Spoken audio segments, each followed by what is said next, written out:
हाँ, तो हम लोग क्या कर रहे थे, थेवेनिन्स थ्योरम। तो थेवेनिन्स थ्योरम आखिर क्या चीज़ होता है, हम लोग अब उसके बारे में हम लोग अपन बात करेंगे।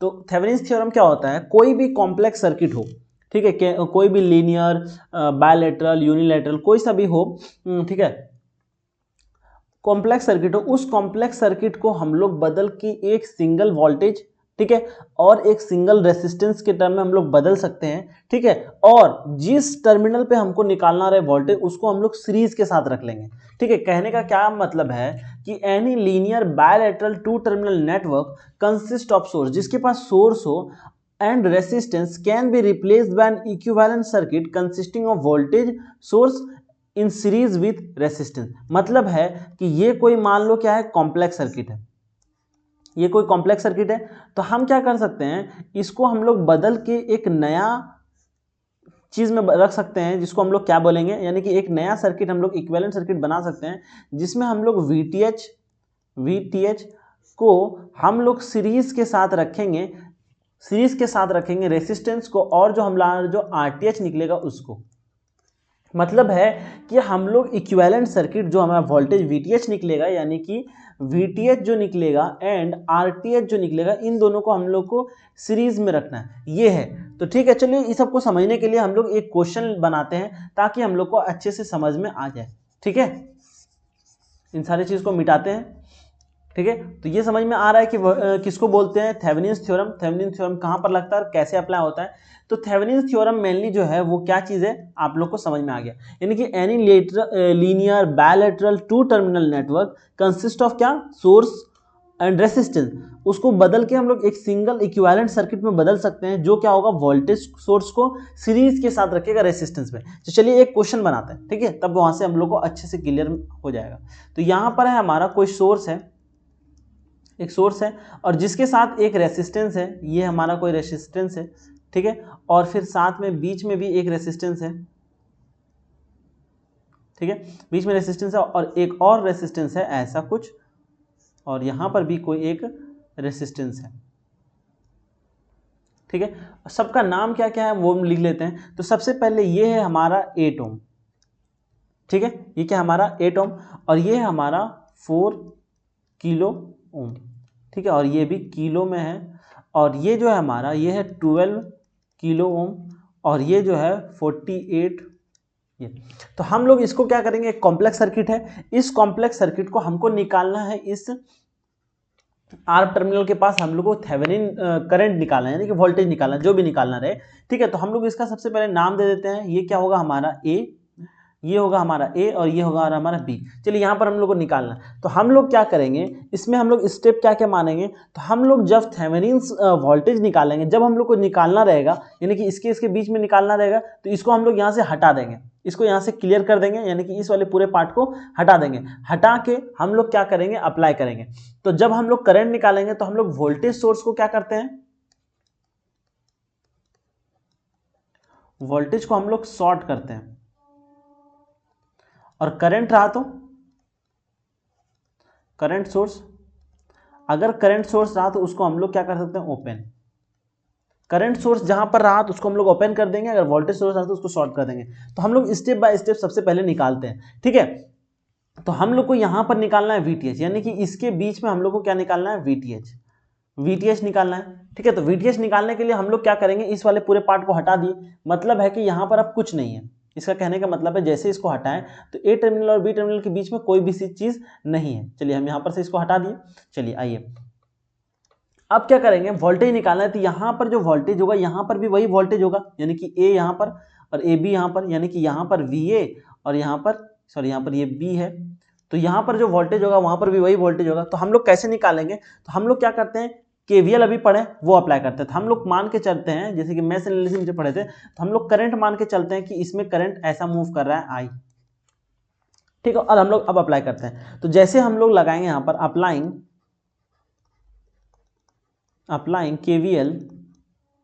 KVL एट लूप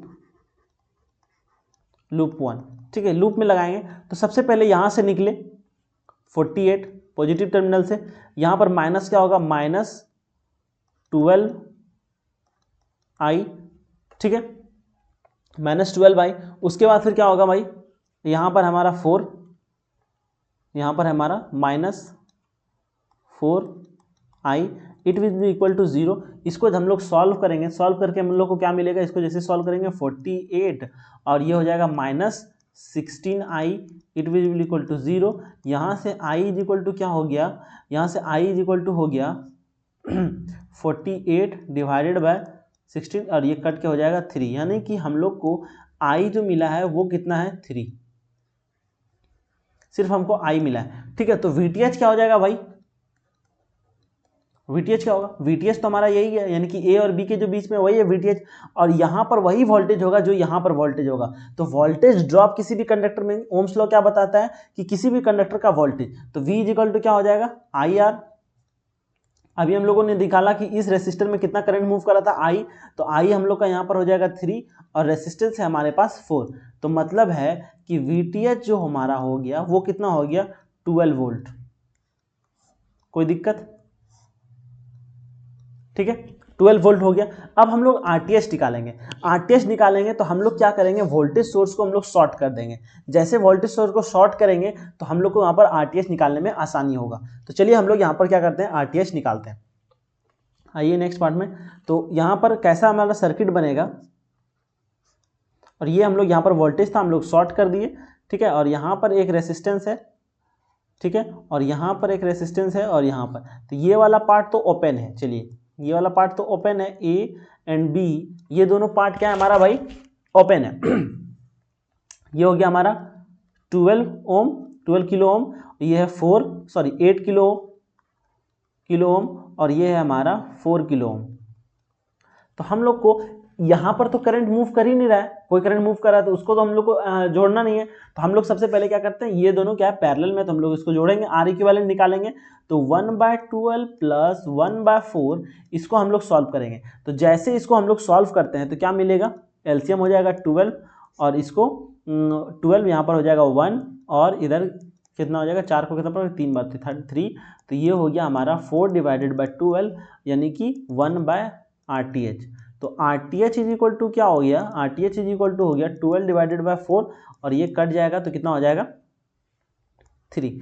मतलब है RTH अब कितना होगा, यहाँ से यहाँ इस वाले पार्ट में निकल गए, लेकिन अब यहाँ भी तो एक रेसिस्टेंस है सीरीज में, तो वो क्या होगा जुटेगा। तो यहाँ पर हम लोग ऐसे कर सकते थे कि RTH is equal to inverse plus 8 kilo ohm, ठीक है। तो ये हो गया 3। अब हम लोग क्या करेंगे प्लस 8, तो यहाँ पर ये वाला पार्ट अलग है, यहाँ वाला पार्ट अलग है, ठीक है। तो अब हम लोग जैसे लिखेंगे RTH is equal to 3 plus 8 is equal to कितना हो गया 11 किलो ओम, ठीक है, ये निकल गया। अब देखो, अब हम लोग को ये पता चल गया, तो अब हम लोग यहाँ पर से करंट निकाल सकते हैं। VTH निकल गया, RTH निकल गया, तो अब हम लोग यहाँ पर से करंट निकाल सकते हैं। तो आइए यहाँ पर हम लोग करंट निकालते हैं कि आखिर करंट कितना मूव करेगा इस लोड के थ्रू। तो हम लोग करंट इज इक्वल टू क्या होता है, करंट इज इक्वल टू होता है V/R। तो V अभी हम लोग थोड़ा देर पहले VTH कितना निकाले, VTH निकाले हम लोग 12 और अभी RTH कितना निकाला, RTH थेवेनिन रेजिस्टेंस कितना निकाले, थेवेनिन निकाला RTH अभी कितना निकाले, RTH अभी हम लोगों ने निकाला कितना 11 किलो, ठीक है। तो इसको जैसे हम लोग सॉल्व करेंगे तो ये हो जाएगा हमारा 1.09 एम्पेयर, ठीक है। तो ये हो गया ITH, मतलब करंट थ्रू ITH। तो अब देखो, अब मेनली हम लोग को क्या करना है वो देखो, यानी कि जब VTH और RTH जब निकल जाता है तब हम लोग क्या करते हैं, इन सारे चीज को हम लोग सीरीज में लगाते हैं, ठीक है। यानी कि हम लोग जो भी चीज मिला उसको हम लोग क्या करते हैं, सीरीज में लगाते हैं, ठीक है। हाँ, VTH मेनली हम लोग को इस क्वेश्चन में VTH और RTH निकालना था, क्योंकि यहाँ पर कोई रेजिस्टेंस दिया हुआ नहीं था। अगर दिया हुआ रहता तो हम लोग क्या करते, ऐसा क्वेश्चन लगाते, ये हो गया हमारा रेजिस्टेंस और ये हो गया हमारा वोल्टेज, और यहाँ पर हमारा क्या आता, कोई भी एक रेजिस्टेंस आता, ठीक है, RL। तो हम लोग यहाँ पर क्या करते, R निकालते, RTH फिर से नया RTH, तो ये वाला हम लोग का जो RTH निकला था उसके साथ ये R को जोड़ते, तो RTH प्लस R ये निकल गया, और यहाँ पर से VTH निकला, तो हम लोग को इस पर करंट निकालना था IRTH। तो I इज इक्वल टू क्या हो जाता, I जो हम लोग अभी ऊपर में किए, I इज इक्वल टू हो जाता VTH डिवाइडेड बाय RTH। तो VTH अभी कितना निकाला हम लोगों ने, VTH निकाला था अभी हम लोगों ने 12 और RTH कितना था 11 प्लस ये वाला R, तो यहाँ पर हम लोग को करंट मिल जाता। लेकिन इतना सारा कुछ करना नहीं था क्योंकि हम लोग को यहाँ पर कुछ दिया नहीं, बस हम लोग को इस वाले पार्ट में निकालना था, इसीलिए हम लोग डायरेक्ट यहाँ पर से VTH बाय RTH कर दिए। उम्मीद करते हैं कि समझ में आ गया, तो इसको हम लोग इरेज कर देते हैं। ठीक है, ये समझ में आया कैसे किए हम लोगों ने। इसका हम लोग एक स्केच बना देते हैं, इसको बड़ा करके यहाँ पर एक स्केच बना देते हैं। क्या चीज़ का,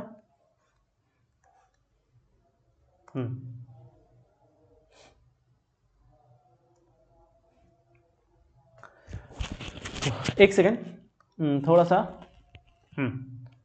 चलिए अब यहाँ पर क्या लिखेंगे हम स्केच। सबसे पहले सीरीज में लगाते हैं, तो ये हो गया वोल्टेज और ये हो गया हमारा रेसिस्टेंस, और यहाँ पर अगर कोई चीज़ रहता जिसके ऊपर निकालना रहता तो यहाँ पर हम उस लोड को इम्प्लीमेंट करते, लेकिन ये नहीं है, तो ये हो गया हमारा RTH और ये हो गया हमारा VTH, तो ये हो गया हमारा ITH।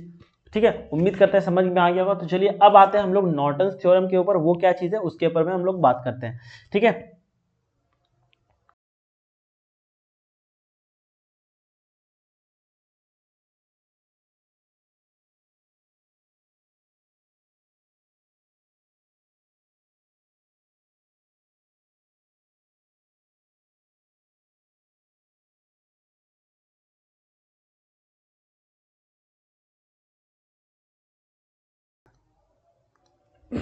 चलिए अब नॉर्टन्स थ्योरम क्या चीज़ होता है उसके ऊपर अब हम लोग बात कर लेते हैं। जैसा अभी हम लोगों ने थोड़ा देर पहले थेवेनिन्स थ्योरम में क्या देखा, थेवेनिन्स थ्योरम में हम लोगों ने देखा कि अगर कोई क्या है, अगर कोई भी कॉम्प्लेक्स सर्किट है उसको हम लोग क्या करते हैं, सिंप्लीफाई करके एक वोल्टेज और एक रेसिस्टर बनाते हैं और उसको क्या करते हैं हम लोग सीरीज में लगाते हैं। लेकिन इसमें क्या होगा, इसमें होगा हम लोग सारा प्रोसेस वही करेंगे। ठीक है, यहाँ पर जहाँ पर हम लोग RTH निकालते थे और जहाँ पर हम लोग VTH निकालते थे, तो यहाँ पर VN निकले मतलब नॉर्टन्स वोल्टेज, और जहाँ पर R है तो यहाँ पर नॉर्टन्स R निकलेगा, मतलब नॉर्दर्न R। ठीक है, नॉर्टन्स R, और जहाँ पर I निकालते थे तो नॉर्टन्स I निकलेगा। मतलब ये टर्म है बस लास्ट का, और कोई चीज़ नहीं है।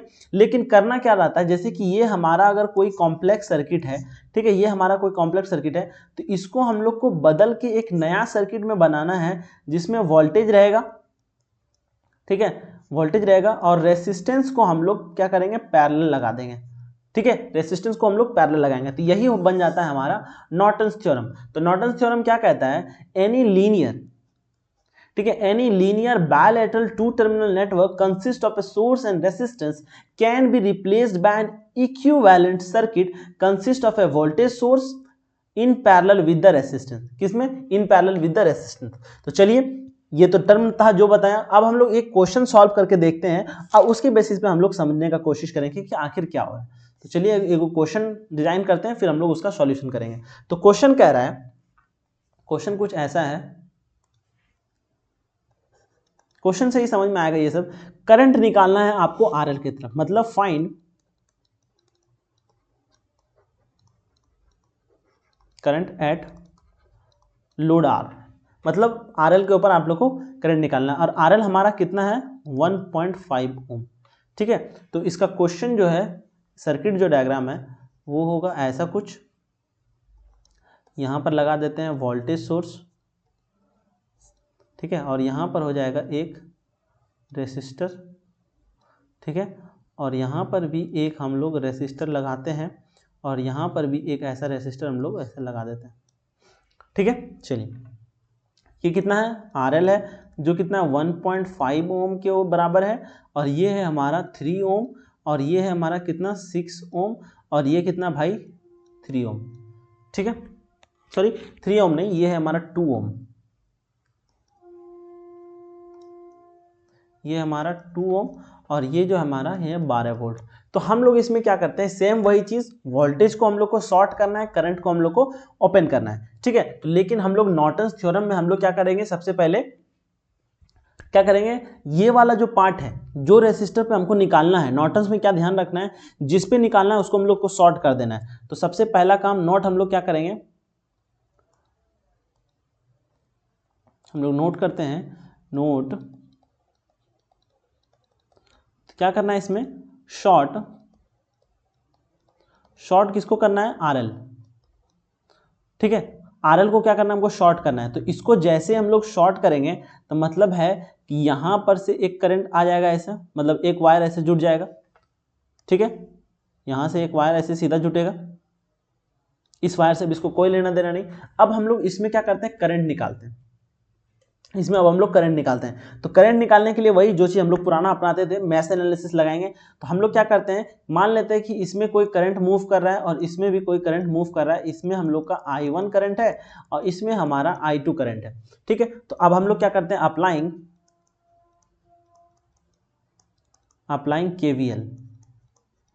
KVL लगाएंगे। तो KVL लगाते हैं, सबसे पहले पॉजिटिव टर्मिनल से निकला तो 12 माइनस कितना हो जाएगा, 2I1, फिर यहाँ पर आएगा तो यहाँ पर कितना हो जाएगा, माइनस ये कितना 6 ओम है, 6, और यहाँ पर I1 minus I2 is equal to 0। ये हो गया हमारा फर्स्ट इक्वेशन। अब हम लोग इस लूप के लिए लगाते हैं, इस लूप के लिए लगाएंगे तो हमारा क्या हो जाएगा भाई, यहाँ पर हो जाएगा 3 माइनस 3I2, क्योंकि दोनों करंट का डायरेक्शन और लूप का डायरेक्शन दोनों सेम है, ठीक है, -2, और यहाँ पर जो रेसिस्टेंस है तो -6 क्या हो जाएगा, I2 माइनस क्या हो जाएगा, I1 is will equal to 0। इसको हम लोग सॉल्व करेंगे, इसको जैसे हम लोग सॉल्व करेंगे और यहाँ पर देखो इस पर भी करंट निकलेगा, मतलब यहाँ पर हम लोग कह सकते हैं कि I2 जो है वही किसके बराबर है, वही IN के बराबर है। मतलब है कि नॉर्टन्स करंट, जो हम लोग को करंट निकालना था किस पे, इस वाले लोड पे निकालना था करंट, तो हम लोग को करंट पता चल जाएगा कि इस पे इतना है, ठीक है, लेकिन हम लोग को वोल्टेज भी तो निकालना है। तो वोल्टेज हम लोग कैसे निकालेंगे वो हम लोग को पता चल जाएगा। तो सबसे पहले जैसे इसको हम लोग सॉल्व करेंगे, इसको हम लोग जैसे सॉल्व करते हैं तो हम डायरेक्ट लिख दे रहे हैं कैलकुलेटर का इस्तेमाल करके, ठीक है, डायरेक्ट हम लोग इस्तेमाल करते हैं। जैसे हम लोग इसका करंट लिखेंगे तो I1 हमारा हो जाएगा, I1 इज इक्वल टू हो जाएगा 3 एम्पेयर, ठीक है, और I2 जो हो जाएगा वो हो जाएगा हमारा कितना, 2 एम्पेयर, ठीक है, और यही I2 किसके बराबर है, IN के बराबर है, I नॉर्टन्स के बराबर है, ठीक है। अब हम लोग क्या करते हैं, सर्किट जो बनाया है उसका हम लोग इस्तेमाल करके वो बनाते हैं, नॉर्टन सर्किट बनाते हैं। तो हम लोग नॉर्टन सर्किट में क्या है, VTH बनाते हैं। ये हो गया हमारा वोल्टेज, ये हो गया हमारा करंट सोर्स, मतलब जो भी सोर्स हम लोग का बनेगा उसको हम लोग रखेंगे यहाँ पर, ठीक है। उसके साथ हम लोग एक रेसिस्टर को लगाएंगे, RTH को, मतलब RN को, और फिर उसके साथ जिस रेसिस्टर पे हमको निकालना उसको हम लोग पैरेलल में लगाएंगे, ठीक है। तो यहाँ पर हम लोग को जो करंट मिला, करंट सोर्स जो था, क्योंकि इसमें करंट सोर्स मिल गया, करंट हम लोग को नॉर्टन्स करंट मिल गया, तो हम लोग यहाँ पर क्या लिखेंगे, 2 एम्पेयर यहाँ पर करंट है, ठीक है। अब RTH जो है यानी कि यहाँ पर RN जो है वो किसके बराबर होगा, तो RN हम लोग को निकालने के लिए पहले चलना होगा पीछे चलना पड़ेगा इस सोर्स में। इसमें हम लोग को वोल्टेज को हम लोग शॉर्ट करेंगे और हम लोग RN निकालेंगे। तो जैसे हम लोग वोल्टेज को शॉर्ट करते हैं तो हम लोग का एक सर्किट बनेगा जिसमें ये और ये पैरेलल हो जाएगा और 3 क्या हो जाएगा, सीरीज में हो जाएगा, तो वो हमारा क्या हो जाएगा, RN हो जाएगा इसके बीच में, ठीक है। तो हम लोग इसको क्या करते हैं, शॉर्ट करके बनाते हैं। इसको यानी कि 1/2 प्लस 1/6 प्लस 3, तो हम लोग इसको लिखते हैं। जैसे हम लोग RN लिखेंगे तो RN इज इक्वल टू क्या हो जाएगा, 1/RN इज इक्वल टू क्या जो होगा, सॉरी 1/RN नहीं, तो RN इज इक्वल टू जो होगा ये हो जाएगा 1/2 प्लस 1/6 का रेसिप्रोकल -1, फिर हम लोग प्लस क्या कर देंगे इसमें 3। तो इसको जैसे हम लोग सॉल्व करेंगे तो ये क्या हो जाएगा, ये सॉल्व करेंगे तो ये हो जाएगा हमारा इसका 6 दूनी 12, ऊपर में हो जाएगा 12, उस पर 6 प्लस 2 -1 प्लस 3, इसको जब हम लोग सॉल्व करेंगे कितना 4, 8/12, इसको हम लोग फर्दर सॉल्व करते हैं तो ये हो जाएगा 4, 6, 2, 3, मतलब है 2/3 प्लस 3, ठीक है। यानी कि ये अभी भी क्या है, रेसिप्रोकल में है, मतलब है कि अब हो जाएगा 3/2 प्लस 3। इसको हम लोग जैसे सॉल्व करेंगे तो ये हो जाएगा 4.5 ओम। तो डायरेक्ट हम इसको यहाँ पर से लिख देते हैं, इतना सा को इतना जो हम लोग किए हैं डायरेक्ट हम लोग लिख देते हैं इसको।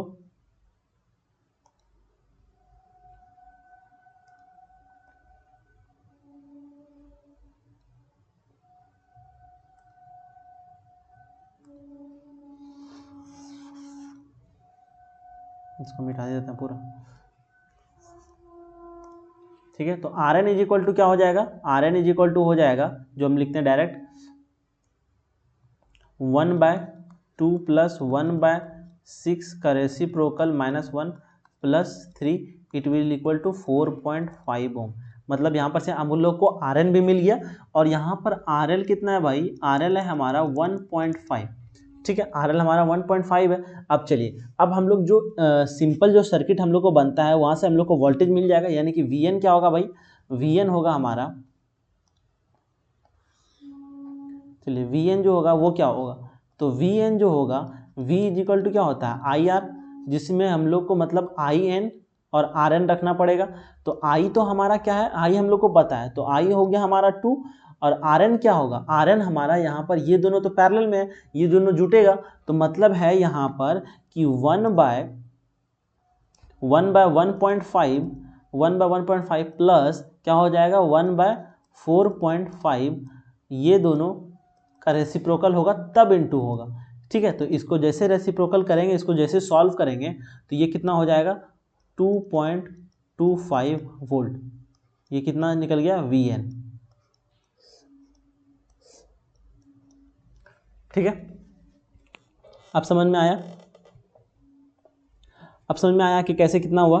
तो अब देखो, अब हम लोग को निकालना है कितना, कि जब देखो सीरीज में क्या है कि अब हम लोग को करंट निकालना है कि अगर इस लोड पे आखिर कितना, हम तो तभी निकाले कि इस पूरे का पूरे इसमें कितना करंट है। अब हम लोग को सीरीज में निकालना है कि आखिर इस लोड के ऊपर आखिर करंट कितना जा रहा था। तो उसके लिए हम लोग क्या करेंगे, उसके लिए देखो वी ए बी, मतलब हम लोग को यहाँ पर का वोल्टेज मिल गया, वी ए बी जो निकला हमारा 2.25 निकल गया, यानी कि इस पीछे में जो हमारा वी ए बी है, यानी कि ये जो ए और ये जो बी है इसके बीच का वोल्टेज हम लोग को कितना निकल गया 2.25, ठीक है। तो आई इज इक्वल टू क्या हो जाएगा, I A B is equal to हो जाएगा V A B divided by R A B, इसके बीच में जो रेसिस्टेंस है, तो वी ए बी है 2.25 और आर जो है हमारा अभी कितना निकाला था, अभी निकाला नहीं था, जो पहले जो था हमारा 1.5, इसको जैसे हम लोग सॉल्व करेंगे तो 1.5 एम्पेयर, तो ये निकल गया आई ए बी, ठीक है।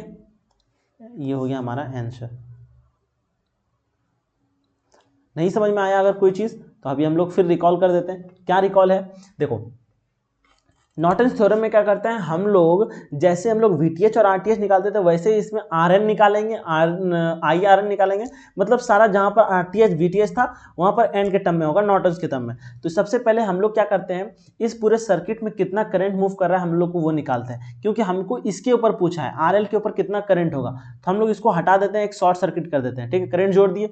अब हम लोग इस सर्किट में कितना करंट मूव कर रहा है, मतलब हम लोग उस VTH को क्या करेंगे, यहाँ देखो क्या लिखा है, replacement equivalent circuit consisting of voltage source in parallel with, यानी कि वोल्टेज सोर्स हो या फिर करंट सोर्स हो, दोनों को हम लोग किसी में भी रिप्लेस कर सकते हैं। तो इसको हम लोग क्या करेंगे, चेंज करेंगे। तो जैसे देखो ये वाला पूरा पार्ट को हम लोग जैसे सॉल्व किए तो यहाँ पर हम लोग को आई करंट मिल गया, यानी कि यहाँ पर जो मूव कर रहा है हम लोग को वो मिल गया कि हाँ यहाँ पर करंट मूव कर रहा है इतना, जब मेरा रेसिस्टेंस नहीं है, एक प्लेन सर्किट है, मतलब इसको हम हटा के यहाँ पर लगा रहे हैं तो यहाँ पर कुछ नहीं है, तो यहाँ पर करंट कितना मूव कर रहा था 2 एम्पेयर, मतलब है कि सर्किट में कितना एम्पेयर मूव कर रहा है, 2 एम्पेयर सर्किट मूव कर रहा है, ठीक है, यहाँ पर 2 एम्पेयर मूव कर रहा है। उसके ऊपर हम लोग क्या किया, RTH निकाले, यहाँ पर हम लोग सॉल्व करके इसको शॉर्ट के RTH निकाले, जैसे हम लोग RTH निकाले उस RTH को हम लोग यहाँ पर रखे, उसके बाद फिर यहाँ पर RL का भी वैल्यू था, तो हम लोग जब फाइनली हम लोग जब सॉल्व किए तो हमको क्या मिला, वोल्टेज मिला, यानी कि इस इंड के बीच में वोल्टेज मिला, जैसे हम लोग को, यानी कि ये A है और ये B है, इस इंड के बीच का वोल्टेज मिल गया हमको 2.25 वोल्टेज मिल गया, ठीक है। रेसिस्टेंस पता है तो हम लोग क्या किए, यहाँ पर से डिवाइड करके हम लोग इस टर्म में करंट निकाले। ये करंट जो पहले जो निकाले थे पूरे सर्किट के लिए था, क्योंकि तभी हम लोगों ने इसको एक्सक्लूड कर दिया था, इसको हटा दिया था, फिर हम लोग लाए तब हम लोग को क्या करंट हुआ। तो चलिए नॉर्टन्स थ्योरम हमारा कंप्लीट हो गया। अब आते हैं हम लोग क्या चीज, सुपरपोजिशन थ्योरम के ऊपर। सुपरपोजिशन थ्योरम आखिर क्या चीज है,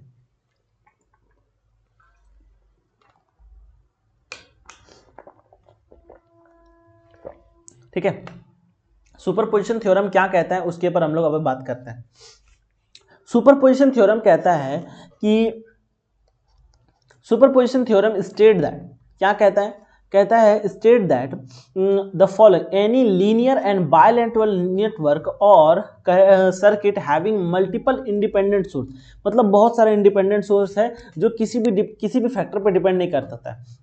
Thus the response and element will be equal to the algebraic sum of response, मतलब है कि कोई भी एक सर्किट है, ठीक है, उसमें बहुत सारा सोर्स है, ठीक है, तो अगर हम लोग को किसी एक सर्किट पे निकालना है, किसी एक, जैसे कि फॉर एग्जांपल ये क्या है, हमारा करंट सोर्स है, यहाँ पर एक रेसिस्टर है, ठीक है, और यहाँ पर भी एक रेसिस्टर है, और यहाँ पर हमारा क्या है, वोल्टेज सोर्स है।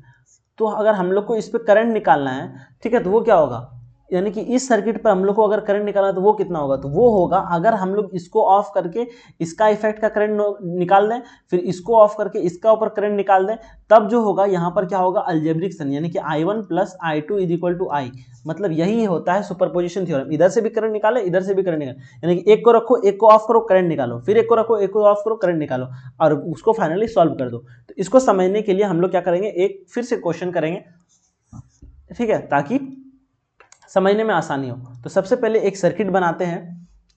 सर्किट कैसा है कुछ भाई, सर्किट का क्वेश्चन है कुछ ऐसा, ये हमारा वोल्टेज सोर्स, ठीक है, और ये हो गया हमारा रेसिस्टेंस, ये हो गया हमारा रेसिस्टेंस, और ये हो गया हमारा, और फाइनली यहाँ पर भी एक रेसिस्टेंस हो गया, और यहाँ पर हो गया voltage source, sorry current source, ठीक है, और ये है 5 एम्पेयर, और ये है कितना 3 ओम, और ये कितना है 20 वोल्ट, ठीक है, और ये है 5 ओम, और ये है 10 ओम, ठीक है। तो सबसे पहले स्टेप क्या फॉलो करना है वो देखते हैं। सबसे पहले क्या करना है, वोल्टेज सोर्स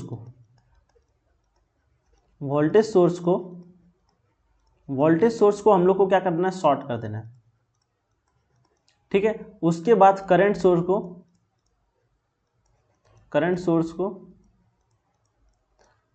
को क्या कर देना है, ओपन कर देना है, ठीक है, यानी कि वोल्टेज सोर्स को शॉर्ट कर देना है और करंट सोर्स को ओपन कर देना है, यही है मेन इसमें काम। तो आए हम लोग सबसे पहले काम करते हैं। तो सबसे पहले हम लोग क्या करते हैं, इसको करंट सोर्स को क्या कर सकते हैं, ओपन कर देते हैं। तो जैसे हम लोग इस करंट सोर्स को ओपन करेंगे तो क्या सर्किट बनेगा, सबसे है ओपन दी करंट सोर्स, ठीक है। इसको जैसे हम लोग ओपन करेंगे तो यानी कि हमारा जो नेक्स्ट अभी जो नया जो सर्किट बनेगा वो कैसा रहेगा, ऐसा कुछ,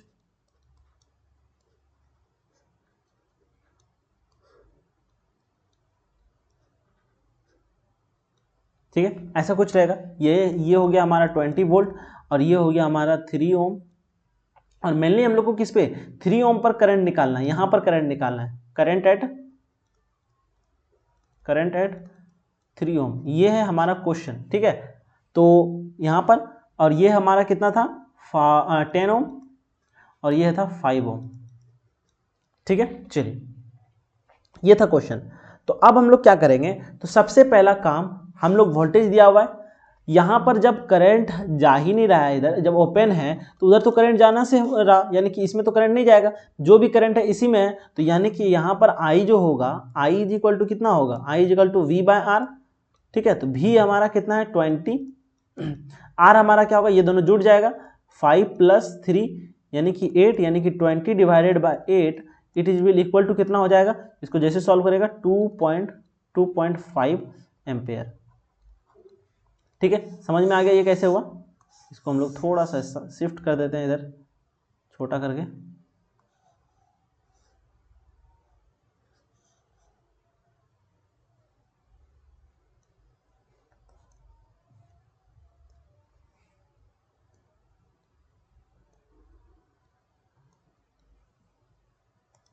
चलिए। ये तो हो गया हमारा कि जब हम लोगों ने क्या किया कि करंट सोर्स को हम लोगों ने ओपन कर दिया।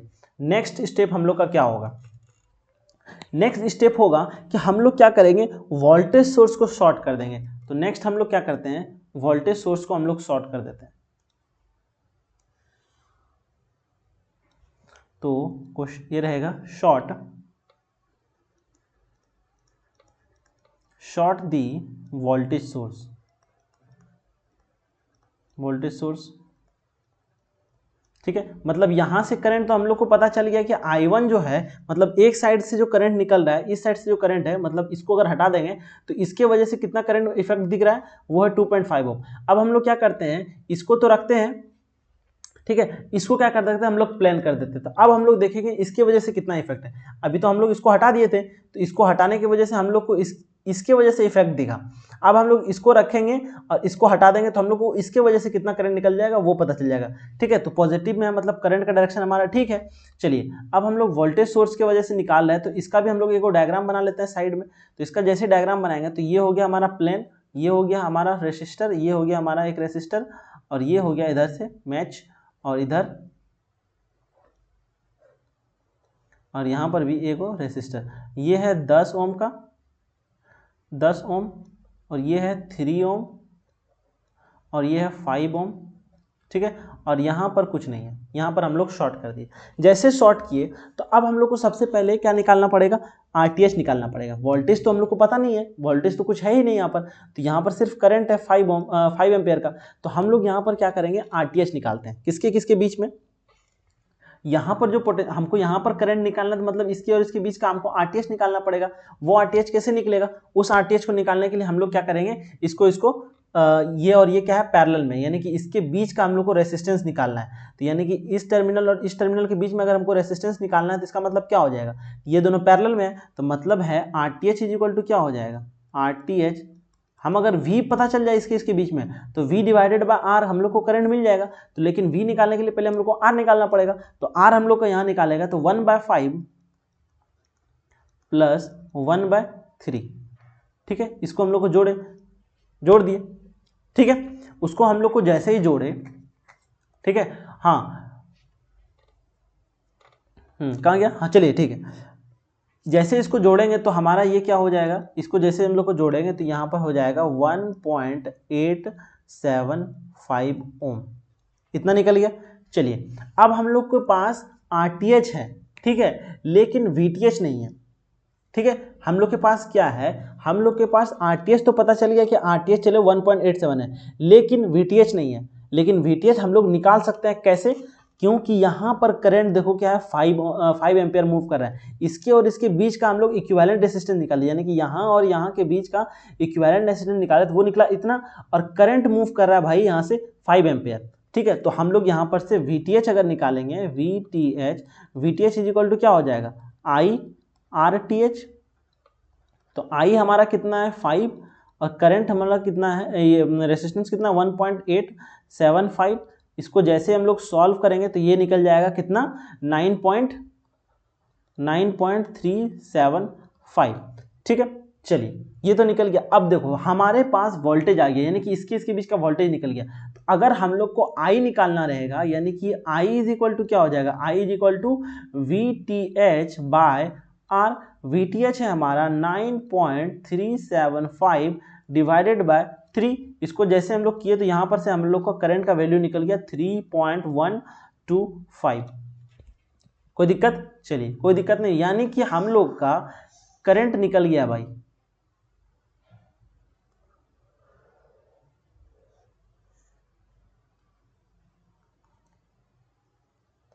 जगह का कमी के हिसाब से थोड़ा सा मैनेज किया गया है यहाँ पर, आप लोग को टेंशन नहीं लेना है।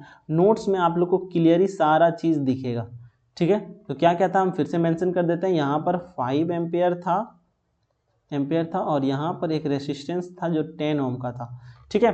तो अब देखो ये निकल गया करंट, यानी कि इस डायरेक्शन में दो करंट निकल गया। इधर से पहला कितना निकला था 2.25 और इसके फिर निकला यहाँ पर 3.1, यानी कि I जो है I at 3 ohm it will be equal to कितना हो जाएगा, ये 2 हो गया, और इसको हम लोग चलो 1 मान लेते हैं। तो I1 plus I2 it will equal to 2.5 plus 3.125 it will be equal to how much, इसको जैसे सॉल्व करेंगे तो हो जाएगा 5.62 एम्पेयर। कैसे सुपरपोजिशन थ्योरम को निकालते हैं, तो सुपरपोजिशन थ्योरम निकालने का सबसे सही तरीका क्या चीज़ है भाई, एक सोर्स को पकड़ो और दूसरे सोर्स को ऑफ करना है, कैसे ऑफ करना है, वोल्टेज सोर्स को हम लोग को शॉर्ट करना है, करंट सोर्स को ऑफ करना है। तो सबसे पहले इस सर्किट में हम लोगों ने वोल्टेज सोर्स को क्या, करंट सोर्स को क्या कर दिया, ऑफ कर दिया। मतलब जैसे इसको हटाया तो इफेक्ट सिर्फ इसके वजह से दिखेगा। तो ये तो सर्किट से बाहर है, उसका कोई काम नहीं है, तो उसको सॉल्व किया तो करंट निकल गया हमारा 2.5। अब हम लोग क्या करेंगे, इसको शॉर्ट करेंगे, ठीक है। तो इसको जैसे हम लोग शॉर्ट किए ऐसे, ये तो रहा। अब हम लोग को क्या निकालना है, वोल्टेज, पहले यहाँ पर करंट निकालना है। तो करंट निकालने के पहले वोल्टेज तो पता हो, वोल्टेज नहीं पता है, तो वोल्टेज कैसे निकालेंगे, इस दोनों टर्म, हमको इस सर्किट से, इधर वाले सर्किट से कोई लेना देना नहीं। 5 एम्पेयर यहाँ आ रहा है, फिर यहाँ बढ़ रहा है, फिर यहाँ आगे वहाँ, यानी कि हमको उस सर्किट से कोई लेना देना नहीं है। लेकिन अगर हम लोग को इस दोनों सर्किट, इन दोनों के बीच में अगर कोई इक्विवेलेंट सर्किट हम लोग को पता रहता, तब हम लोग काम कर सकते थे। तो इक्विवेलेंट सर्किट को, इस सबको हटाओ और एक सर्किट बनाओ। तो ये दोनों पैरेलल में है, तो पैरेलल का जैसे हम लोग काम किए तो यहाँ पर आ गया मेरा कितना पैरेलल निकला था भाई, पैरेलल निकला था 1.8 निकल गया RTH। और VTH निकालने के लिए हम लोग क्या किए, इसको हम लोग 5 से डिवाइड कर दिए, तो यहाँ पर हम लोग का VTH भी निकल गया। जैसे VTH निकला तो हम लोग एक करंट निकाल लिए, करंट निकालने के बाद हमारा फाइनली आंसर चमकता हुआ यहाँ पर दिख गया, वो कितना होगा 5.62, ठीक है 5.62। उम्मीद करते हैं यहाँ पर नहीं दिख रहा होगा, तो ये लीजिए हम हटा देते हैं, ठीक है। चलिए हम इधर आ गए, ठीक है। अब वहाँ पर दिख रहा होगा आप लोगों को, तो चलिए इसको फिर से वापस हम वहीं आ जाते हैं, ठीक है। अब हम लोग नेक्स्ट क्या देखेंगे उसके बारे में हम लोग बात करते हैं। नेक्स्ट हमारा maximum power transfer theorem. Maximum power transfer theorem क्या होता है, तो मैक्सिमम पावर ट्रांसफर थ्योरम क्या बताने की कोशिश करता है वो, तो इसका हम लोग प्रूफ देखेंगे, क्योंकि एग्जाम में प्रूफ पूछता है। मैक्सिमम पावर ट्रांसफर थ्योरम क्या होता है, सॉल्व कीजिए। तो maximum power transfer theorem state that the maximum power is deliver at the load, यानी कि जो आप लोड लगाए हैं, यानी कि जो भी थेवेनिन में या फिर किसी में भी लगाते हैं, जो लोड लगाते हैं वो मैक्सिमम पावर ट्रांसफर करेगा कब, when deliver load maximum power transfer करेगा when load resistance is equal to source resistance. मतलब आपका जो बाहर का जो लोड रेसिस्टेंस है वो अगर सोर्स रेसिस्टेंस, यानी कि अंदर का जो रेसिस्टेंस है, एक रेसिस्टेंस जो आप जो VTH जो निकालते हैं वो वाला, और जो बाहर जो आप लगाएं वो दोनों अगर बराबर हो जाए तो मैक्सिमम पावर ट्रांसफर होगा, ठीक है। तो अब देखो इसका एक सर्किट अगर बनाते हैं तो सर्किट कैसा बनेगा, मान लें कि यहाँ पर एक हम लोग सोर्स लगाए हुए हैं, ये है प्लस और ये है माइनस, ठीक है। और यहाँ पर एक हमारा RTH बनेगा, और यहाँ पर मान लें कि हमारा एक लोड रेसिस्टेंस है जहाँ पर हम लोग, जिसको हम लोग हमेशा पैरेलल या सीरीज में लगाते थे। ये मान लो R वेरिएबल है, R और ये वेरिएबल है, ठीक है, ये वेरिएबल है, और ये है हमारा VTH और ये है हमारा RTH, ठीक है। तो अब बताओ कि क्या होगा जब हमारा RL बराबर RTH के हो जाएगा, जब हमारा RTH RL के बराबर होगा तब क्या होगा, मैक्सिमम पावर ट्रांसफर होगा। देन मैक्स पावर ट्रांसफर, ठीक है, मैक्सिमम पावर ट्रांसफर होगा। तो इसको सॉल्व करने के लिए सबसे पहले हम लोग क्या करते हैं, डेरिवेशन करते हैं। तो IL इज इक्वल टू क्या होगा, I इज इक्वल टू क्या होगा, करंट इज इक्वल टू क्या होगा। अगर मान लें इस सर्किट में अगर हमको करंट निकालना है तो IL इज इक्वल टू क्या होगा, लोड की तरफ अगर जो करंट मूव करेगा वो कितना होगा, I इज इक्वल टू होगा VTH, यानी कि ये वोल्टेज बाय इन दोनों का रेसिस्टेंस का सम, दोनों सीरीज में है तो क्या होगा RTH प्लस RL, ठीक है, ये RL हो गया। चलिए ये तो अच्छी बात है कि करंट हो गया, इसको हम लोग मान लेते हैं फर्स्ट मान लेते हैं। पावर इज इक्वल टू क्या होता है, पावर इज इक्वल टू होता है I स्क्वायर R। तो I के जगह पे हम लोग लिखते हैं IRL, मतलब हम लोग दोनों कौन पावर कौन देगा, लोड देगा, तो दोनों जगह हम लोग क्या करते हैं L लगा देते हैं। मतलब है कि करंट एट लोड और फिर रेसिस्टेंस एट लोड। तो करंट हमारा लोड का क्या है VTH, मतलब है VTH divided by RTH plus RL का दो अगर स्क्वायर कर दिया जाए, साथ ही साथ RL का, ठीक है। तो ये हो गया, ये हो गया।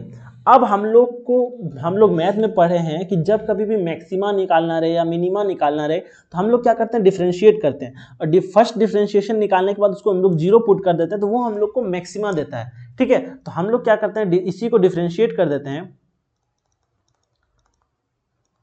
डिफरेंशिएट विथ रिस्पेक्ट टू किससे हम लोग डिफ्रेंशिएट करेंगे, इसको डिफ्रेंशिएट करेंगे हम लोग RL के, यानी कि इस पावर को हम लोग क्या करेंगे, डिफ्रेंशिएट करेंगे RL के टर्म में, ठीक है, यानी कि RDL, ठीक है। और वो किसके ऊपर बराबर होना चाहिए, 0 के बराबर।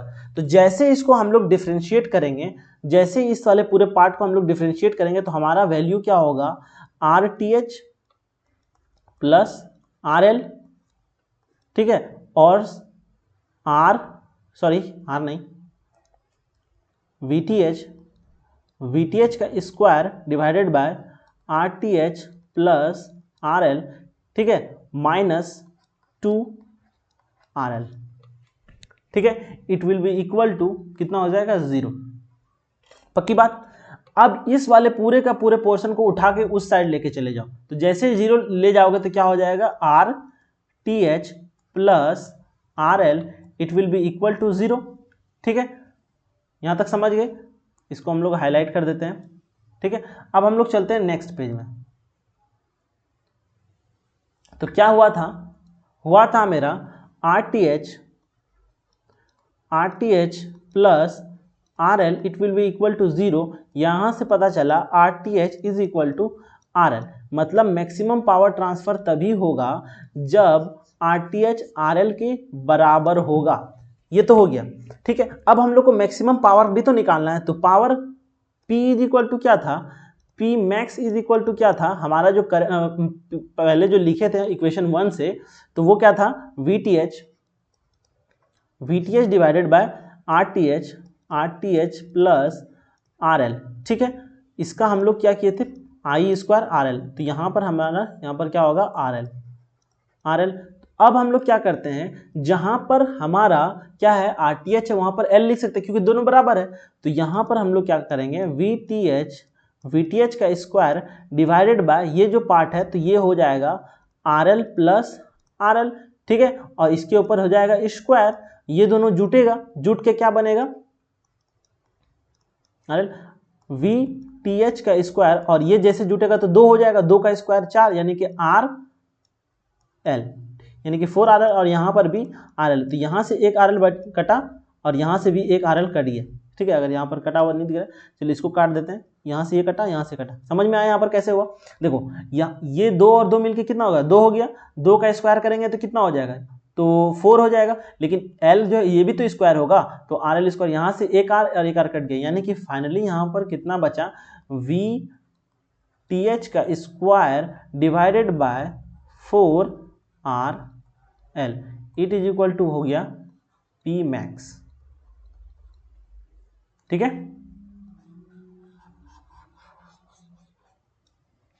ये हो गया, यही होता है मैक्सिमम पावर ट्रांसफर, ठीक है। अब देखो, अगर कभी इफिशियंसी पूछ लिया जाए, ठीक है, तो इसका अगर इफिशियंसी बोले तो इफिशियंसी इसका डायरेक्ट 50% होता है। कैसे होता है उतना भी याद नहीं रखना, डायरेक्ट याद कर लेना, इफिशियंसी कितना होता है, 50%, ठीक है। चलिए अब हम लोग आते हैं नेक्स्ट। अब हमारा क्या होगा, यहाँ पर हम लोग को जितना भी पढ़ा, हमारा यहाँ पर AC सर्किट कंप्लीट हो चुका है, ठीक है। अब हम लोग नेक्स्ट स्टार्ट कर, AC सर्किट नहीं, DC सर्किट कंप्लीट हो गया। अब हम लोग AC सर्किट स्टार्ट करेंगे विथ 2 मिनट ब्रेक, ठीक है। 2 मिनट का ब्रेक लेते हैं।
चलिए अब हम लोग क्या करेंगे, एसी सर्किट स्टार्ट करेंगे, ठीक है।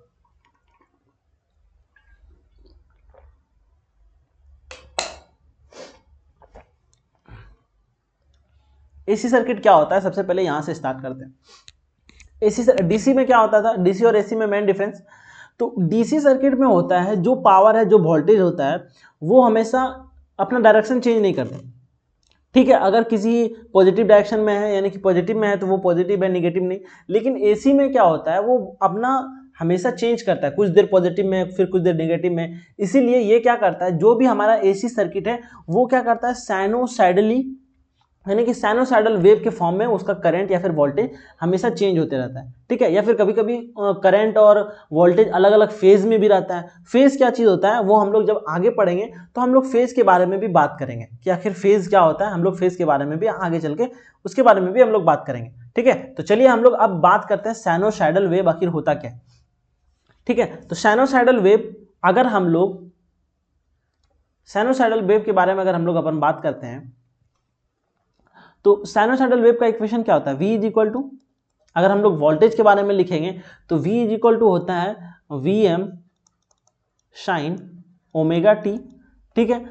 अगर मान के चल रहे हैं कि फेज क्या है, नहीं है, तो हम लोग सिर्फ ओमेगा टी लिखेंगे। अगर फेज एंगल आएगा तो हम लोग प्लस माइनस, जब हम लोग फेजर पढ़ेंगे तो हम लोग उसके बारे में भी बात करेंगे, ठीक है। यानी कि V is equal to Vm sine omega T. अगर उसी तरह I रहेगा तो Im साइन ओमेगा टी, ठीक है। यहां पर कुछ कुछ टर्म है जो उसके बारे में हम लोग बात करेंगे। सबसे पहले ये जो लिखा हुआ है ये आपका V एवरेज है, ठीक है। या तो ये V एवरेज होगा या फिर VRMS होगा, यही होगा, ठीक है। या फिर और यही I, ठीक है। I, इसको एक बार और मिटा दे, ये क्या है, I एवरेज,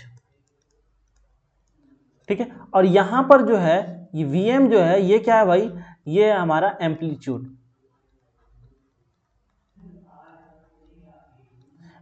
है, ठीक है, जो क्या है Vm, ठीक है।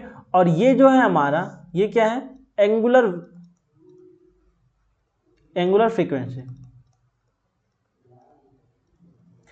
फ्रीक्वेंसी, जिसको हम लोग ओमेगा से रिप्रेजेंट करते हैं, ठीक है। और ओमेगा इज इक्वल टू क्या होता है, 2 पाई एफ। और यहां पर एफ क्या है, एफ है फ्रीक्वेंसी यानी फ्रीक्वेंसी क्या होता है वो हम लोग आगे अभी देखेंगे। वैसे फ्रीक्वेंसी होता है number of oscillation complete in 1 second, मतलब number of cycle passing in 1 second. तो अभी हम लोग आगे जब देखेंगे तो अच्छे से बात करेंगे उसके बारे में, ठीक है। और यहां पर जो है कि किसी भी टाइम पर, एट एनी टाइम, ठीक है, कोई भी टाइम हो सकता है इंस्टेंटेनियस टाइम, तो ये होता है कोई भी एक साइनोसाइडली वेव अगर मूव करता है तो वो, यानी कि अगर इसका जनरल फॉर्म देखा जाए तो जनरल फॉर्म होता है V is equal to V peak sine V P के साइन थीटा, इसको सही से लिखते हैं, ठीक है। तो V is equal to V P के साइन थीटा, ये है हमारा क्या चीज, चलिए ये है हमारा मेन होगा। तो अब देखते हैं कुछ कुछ टर्म, यानी कि V एवरेज होता कितना है, V किसके बराबर होता है। तो चलिए अब V एवरेज जो है, याद रखना ये डायरेक्ट जो भी चीज लिखेंगे, अभी डेरिवेशन करने का टाइम नहीं है इसीलिए हम लोग डायरेक्ट लिख रहे हैं। तो V एवरेज जो होता है, V average is equal to होता है, V एवरेज डायरेक्ट याद कर लेना है, V average is equal to होता है 2 वी पी के डिवाइडेड बाय पाई। इसको जैसे ही फर्दर सॉल्व करेंगे तो ये हो जाएगा 0.636 VPK। VPK मतलब V यानी कि वोल्टेज का एम्पलीट्यूड, ठीक है, ये क्लियर। अब रहा कि VRMS क्या होता है, यानी कि VRMS क्या होता है, रूट मीन स्क्वायर। तो रूट मीन स्क्वायर जो होता है इसका हम लोग क्या करते हैं, अंडर रूट लेते हैं, स्क्वायर करते हैं किसका, V एवरेज का हम लोग स्क्वायर करते हैं, ठीक है। जैसे इसको हम लोग सॉल्व करेंगे तो यहाँ पर VRMS जो निकलेगा वो निकलेगा 1/√2 किसका, VPK का, डॉट यानी कि इंटू V पी के, मतलब है V R M S it will be equal to कितना हो जाएगा 0.707 वी पी के। तो ये चीज़ याद रखना है आपको कि जब कभी भी अगर आपका वी आर एम एस दिया हुआ रहे, यानी कि अगर आपको वी पीक दिया हुआ रहे, ठीक है, यानी कि वी पीक दिया हुआ है, वोल्टेज का एम्पलीट्यूड दिया हुआ है, तो वहां से अगर आर एम एस वैल्यू निकालना रहे तो उसमें हम लोग क्या करेंगे, वी पी के साथ 0.707 मल्टीप्लाई कर देंगे तो आर एम एस निकल जाएगा। और एवरेज निकालना रहेगा, वी पीक दिया हुआ रहेगा तो 0.636 से हम लोग मल्टीप्लाई करेंगे और फाइनली हम लोग को वी एवरेज का वैल्यू निकल जाएगा। चलिए अब आते हैं नेक्स्ट। टर्मिनोलॉजी से पहले एक और चीज है, वो चीज समझ लेते हैं कि क्वेश्चन में कभी कभी पूछा जाता है कि फॉर्म फैक्टर क्या होगा। ठीक है, फॉर्म फैक्टर क्या होगा, फॉर्म फैक्टर क्या होगा। तो फॉर्म फैक्टर क्या होता है, जब हम लोग वी आर एम एस को डिवाइड कर देंगे वी एवरेज के साथ, तब हम लोग को क्या मिलेगा, फॉर्म फैक्टर। तब आप लोग को क्या मिलेगा भाई, फॉर्म फैक्टर मिलेगा। चलिए उसी तरह एक और होता है पीक फैक्टर। पीक फैक्टर भाई क्या चीज होता है, पीक फैक्टर होता है जब हम लोग वी आर एम एस को, ठीक है, यानी कि जब हम लोग वी आर एम एस को, यानी कि वी पीक को हम लोग क्या कर दें, आर एम एस वैल्यू से डिवाइड कर दें, यानी कि वी पीक को, यानी कि वी पी के को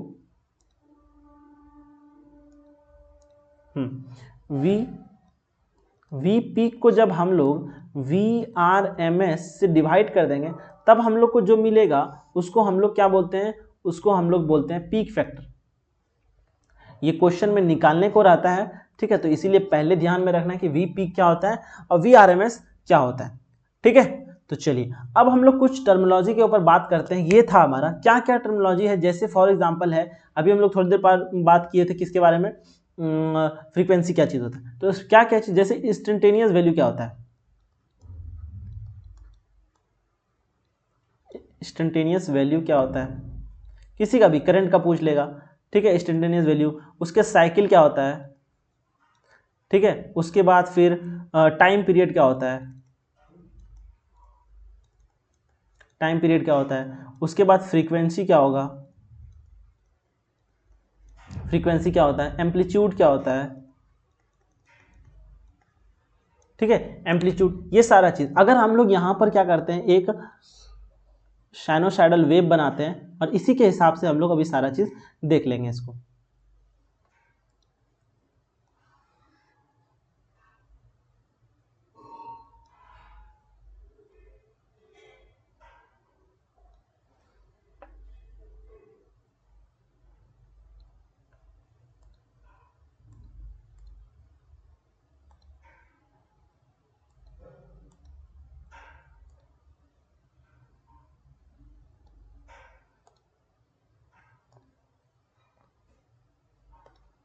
चलिए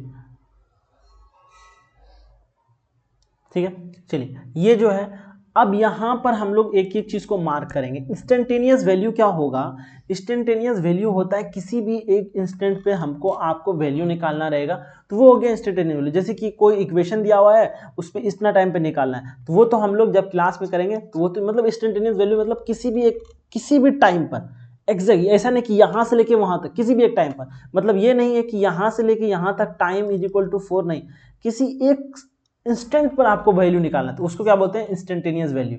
ठीक है, तो चलिए वो तो है। अब आता है साइकिल। साइकिल किसको बोलते हैं, जब यहां से जब वेव होता है कंप्लीट, यानी कि यहां से अपर प्लस लोअर, इन दोनों को मिला के हम लोग क्या बोलते हैं, वन साइकिल। जब कोई भी वेव यहां से यहां तक कंप्लीट कर लेता है तो उसको हम लोग बोलते हैं वन साइकिल। ठीक है, तो ये हो गया वन साइकिल। ठीक है, अब इसी साइकिल को कंप्लीट करने में जो टाइम लगता है, इसी साइकिल को कंप्लीट करने में जो टाइम लगता है उसको क्या बोलते हैं, यानी कि ये साइकिल को कंप्लीट करने में कुछ तो टाइम लगेगा, तो टाइम, इसी को बोलते हैं टाइम पीरियड।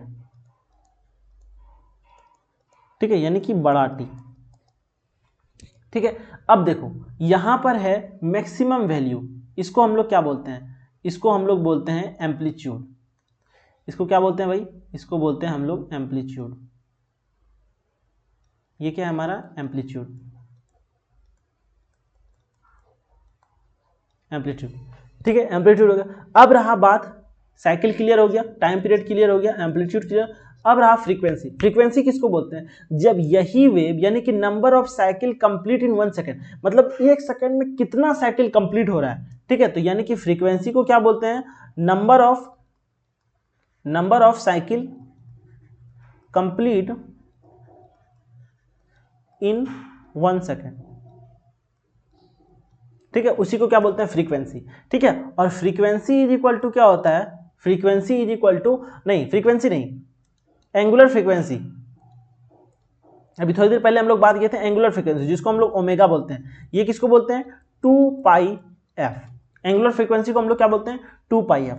चलिए इतना सा याद हो गया। अब आइए हम लोग क्या करते हैं, एक क्वेश्चन लगाते हैं, तब हम लोग को सारा चीज अच्छे से क्लियर हो जाएगा, ठीक है। आइए, एक क्वेश्चन है N alternating current is given. आपको एक अल्टरनेटिंग करंट दिया हुआ है जिसका इक्वेशन हमेशा इसी के फॉर्म में रहेगा। इक्वेशन दिया हुआ है, आपको क्या करना है? इसको सॉल्व करना है भाई। इसको आपको क्या करना है? सॉल्व करना है। तो सॉल्व कैसे करेंगे? तो आइए हम लोग सबसे पहले एक कलर उठा लेते हैं ताकि सॉल्व करने में आसानी हो। तो सबसे पहले हम लोग को करंट का इक्वेशन क्या दिया हुआ है? सबसे पहले तो ये पता करो, I इज इक्वल टू क्या है? I इज इक्वल टू है 141.4 साइन 314 और t, ठीक है। अभी एक चीज और भी बताएंगे, वो चीज भी आप लोग को हमेशा ध्यान रखना है, कहीं गलती ना हो जाए, ठीक है। तो I तो हमारा पता चलिए, ठीक है, ये तो इक्वेशन। अब कह रहा है मैक्सिमम वैल्यू बताना है आपको। मैक्सिमम वैल्यू मतलब बोले तो एम्पलीट्यूड बताना है। तो अभी हम लोग क्या लिखे थे?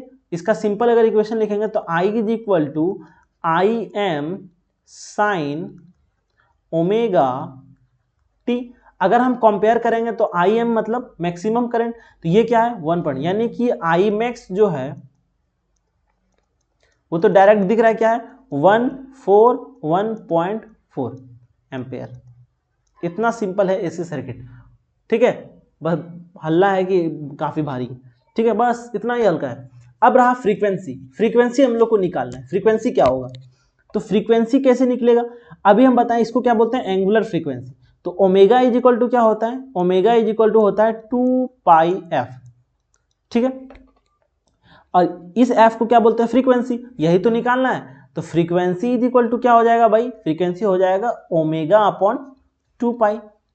और ओमेगा कितना है? ओमेगा देखो यहाँ पर लिखा हुआ है 314, यानी कि 314, ठीक है। और नीचे है 2 इंटू 3.14, ये पॉइंट ऊपर जाएगा तो ऊपर में आ जाएगा 100, और यहाँ पर से ये चमकता हुआ दिख रहा है कि ये कट गया, ये कट गया, ठीक है, 3.14।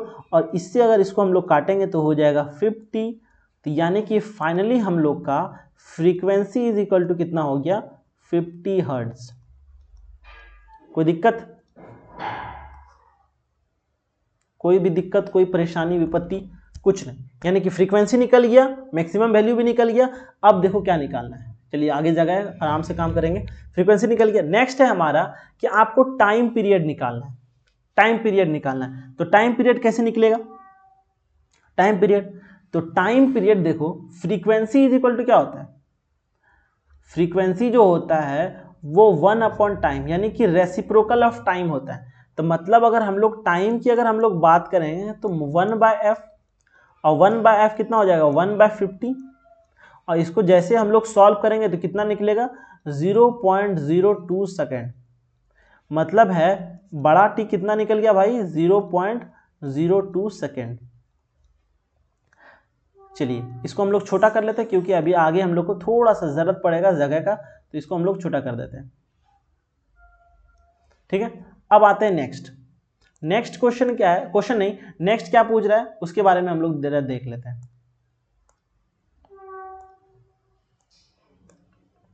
नेक्स्ट क्या है? नेक्स्ट कह रहा है the instantaneous value at time is equal to 3 milli second.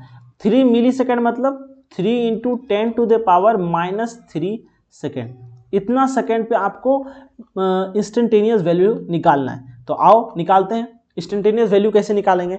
तो सबसे पहले हम लोग क्या लिखेंगे, इक्वेशन लिखेंगे। तो इक्वेशन क्या होगा, I is equal to, current तो निकालना है, किस जगह पे निकालना, टाइम बताया है, आई इज इक्वल टू कितना था इक्वेशन 414.4 साइन कितना, साइन 314 इंटू टी। तो आओ भाई सारे चीज को पुट किया जाए, ठीक है, आओ। तो हाँ अब क्या है, 141.4 साइन, ये कितना हो जाएगा 314 इंटू, अब देख, अब यहां आया कि ये जो सारा चीज दिया हुआ है ये किस में दिया हुआ है भाई, ये दिया हुआ है आपको रेडियन में दिया हुआ है, ठीक है, लेकिन हमको साइन तो होता है डिग्री में, इसको डिग्री में चेंज करना है। मतलब जब कभी भी क्वेश्चन कभी भी आ जाए कि आपको क्या करना है, रेडियन को जब कभी भी डिग्री में, एक नया नोट चीज हम नोट डाल देते हैं यहाँ पर, ये चीज हमेशा यही चीज बोलना चाह रहे थे कि इसके वजह से क्वेश्चन कभी भी गलती नहीं होना चाहिए, ठीक है। क्या कह रहा है, रेडियन को कभी भी डिग्री में बदलना नहीं, मतलब रेडियन है, ठीक है, रेडियन को अगर डिग्री में बदलना रहेगा तो हम लोग क्या करेंगे 180 से 180/5 से मल्टीप्लाई कर देंगे। अगर आपको क्या करना है, ये किस में बदल जाएगा, डिग्री में, ठीक है। अगर आपको रेडियन दिया हुआ उसको डिग्री में बदलना है, मतलब आपको रेडियन में दिया हुआ है उसको डिग्री में बदलना है, तो उसके लिए हम लोग क्या करेंगे 180 से मल्टीप्लाई करेंगे, ठीक है। डिग्री में दिया हुआ है उसको रेडियन में बदलना है तो क्या करेंगे पाई अपॉन 180 से मल्टीप्लाई कर देंगे, तो ये रेडियन में बदल जाएगा। तो ये चीज आप लोग को हमेशा याद रखना है,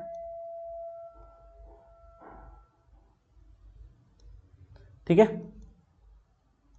चलिए अब हम लोग आगे बढ़ते हैं। तो यहां पर ये सारा चीज किस में दिया हुआ है, रेडियन में दिया हुआ है, इसको डिग्री में बदलना है क्योंकि साइन तो डिग्री के साथ काम करता है, साइन 30 साइन 40। तो इसको हम लोग क्या करेंगे 180 divided by pi into time कितना दिया है 3 इंटू 10⁻³ मिली सेकेंड, ठीक है, यही है,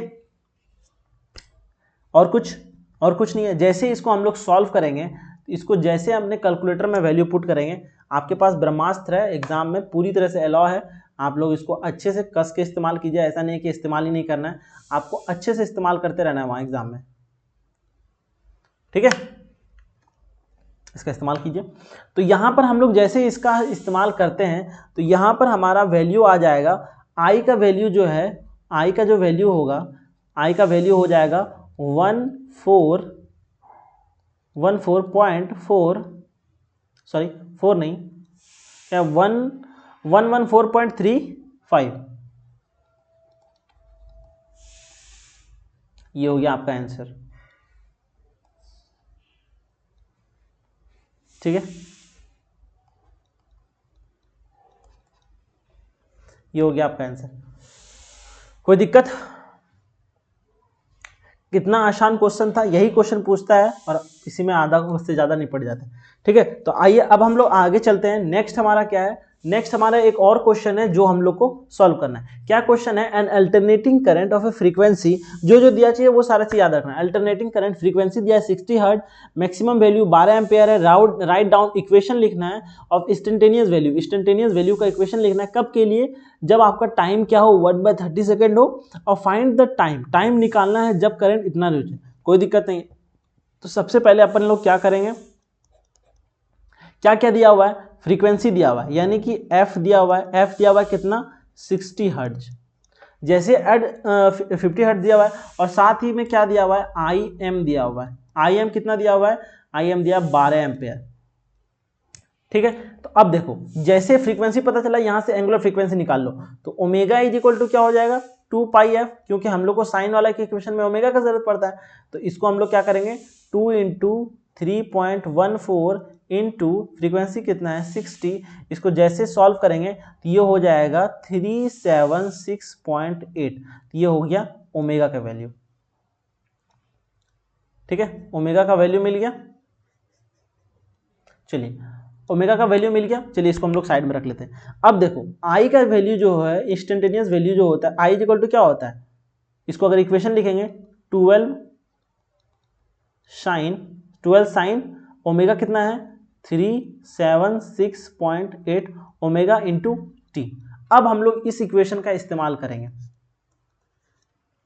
क्या है, फाइंड करंट निकालना है, करंट निकालना है यानी कि इक्वेशन राइट लिखना है कि जैसे जब टाइम हो 1/30 सेकेंड। तो हम लोग पुट करते हैं यहाँ पर, इसको जैसे पुट करते हैं तो आई की जगह पे हम लोग क्या करेंगे, इसको पुट करेंगे। तो आइए, तो यहाँ पर हो जाएगा 12 साइन, ये कितना हो जाएगा, ये हो जाएगा 376.8 इंटू टाइम कितना है, टाइम है 1/360 इंटू क्या, ये सारा चीज़ किस में है, ये है रेडियन में, पोलर में बदलने के लिए, सॉरी रेडियन में है, इसको डिग्री में बदलने के लिए 180/पाई से हम लोग अपन डिवाइड करेंगे। तो आई का वैल्यू जो होगा, आई का वैल्यू वो क्या हो जाएगा, 12 साइन 60, 12 साइन 60। तो यहाँ पर से हम लोग को वैल्यू कितना निकलेगा, 10.38 एम्पेयर। ठीक है, करंट निकालना था वो निकाल लिए, इक्वेशन लिखना था, इक्वेशन भी हम लोगों ने यहाँ पर लिख दिया। ठीक है, तो ये तो हो गया हमारा, चलिए एक आंसर हो गया। नेक्स्ट क्वेश्चन क्या था, नेक्स्ट क्वेश्चन है भाई कि find the time to reach the 9.6 ampere, यानी कि टाइम बताना है जब एम्पेयर कितना हो जाए 9, यानी कि आपको छोटा आई दिया हुआ है, आपको क्या निकालना है, ये वाला टाइम निकालना है। ठीक है, तो आओ निकालते हैं। तो आई हमारा कितना दिया हुआ है, आई दिया हुआ है हमारा 9.6 एम्पेयर। ठीक है भाई, और टाइम जो है वो हम लोग को निकालना है। तो आई इज इक्वल टू क्या होता है, आई इज इक्वल टू होगा जो हमारा इक्वेशन है 12 साइन ओमेगा टी। ठीक है, तो इसकी जगह पे 9 आ जाएगा, 9.6 12 साइन ओमेगा के जगह पे क्या आ जाएगा, ओमेगा जो अभी हम लोगों ने निकाला था थोड़ा देर पहले, कितना निकाला था हमारा ओमेगा, ओमेगा था हमारा 376। तो 376 की जगह पे हम लोग 7 एज्यूम कर लेते हैं, इसको एज्यूम 7 कर लो, कोई दिक्कत नहीं, जो भी मानना है मानो। 7 इंटू टी, यहाँ पर से हम लोग का, चलिए यहाँ पर आ गया हम लोग का टी। ठीक है, तो जैसे टी, तो यहाँ पर हम लोग 12 से इसको डिवाइड करेंगे, तो 9.6 divided by 12 is equal to आ जाएगा साइन 377 इंटू टी। ठीक है, अब देखो इसको जैसे हम लोग सॉल्व करेंगे तो ये हो जाएगा 0.8 is equal to sine 377 into t, और ये किस में है, अभी भी रेडियन में है। ठीक है, तो अब हम लोग क्या करते हैं, इसको इधर लेके चलते हैं। तो इसको जैसे हम लोग इधर लेके चलेंगे तो ये हो जाएगा sine inverse 0.8 is equal to 377 into time, और ये सारा चीज़ रेडियन में था, तो ये सारा काम किसमें, डिग्री में होता है। तो इसको क्या करेंगे, 180/पाई से डिवाइड भी तो करना है। ठीक है, तो इसको जैसे हम लोग सॉल्व करेंगे तो साइन 0.4 का वैल्यू कितना होता है, इसका होता है 53 यहीं पर 53.13। ठीक है, आइए, तो ये हो जाएगा 53.13, इट इज इक्वल टू, और इसको हम लोग सॉल्व कर रहे हैं तो यहाँ पर हम लोग जैसे सॉल्व करेंगे तो ये कितना हो जाएगा, 377 into T into 180 divided by पाई। मतलब यहाँ से हम लोग को t इज इक्वल टू कितना मिलेगा, जब हम लोग कैलकुलेटर का इस्तेमाल करेंगे यहाँ पर से हम लोग को t का वैल्यू क्या मिलेगा, t इज इक्वल टू मिलेगा 53.13। ठीक है, यहाँ से t रहने दे दिया, और इसको हम लोग क्या करेंगे, ऊपर भेजेंगे, यानी कि 3.14 होगा मल्टीप्लिकेशन के साथ। ठीक है, और उसको सॉल्व करने के बाद, यानी कि इसको फाइनली जब हम लोग सॉल्व किए तो कितना निकलेगा, 221,600.5। और इसको जैसे हम लोगों ने सॉल्व किया तो t का वैल्यू निकल गया 2.45 इंटू 10⁻³ यानी कि बोले तो t is equal to 2.45 millisecond. ठीक है, ये हो गया हमारा आंसर, यही तो निकालना था।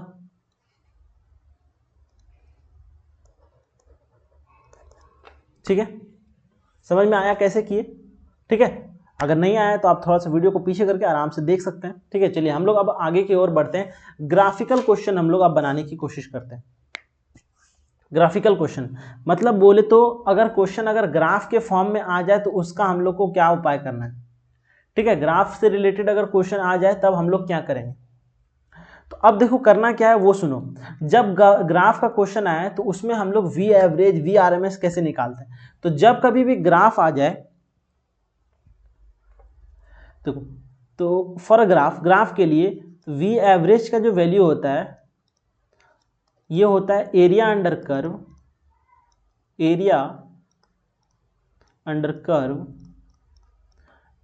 कर्व डिवाइडेड बाय बेस, ठीक है। Area under curve divided by base. अगर वी आरएमएस पूछ ले, तब क्या करना है, एरिया अंडर कर्व का हम लोग को क्या करना है, स्क्वायर करना है और इसके ऊपर हम लोग को रूट चढ़ा देना है बाय बेस। यहां पर से हम लोग को आरएमएस का वैल्यू मिल जाएगा, ठीक है। कोई दिक्कत, ठीक है। तो आखिर हम लोग को जो क्वेश्चन है उसमें क्या क्या स्टेप रहेगा तो वो हम लोग को यहां पर लिख लेते हैं। तो इसको हम लोग थोड़ा सा छोटा कर देते हैं, थोड़ा सा छोटा यहां पर। अब आइए, तो क्या है, स्टेप इन्वॉल्व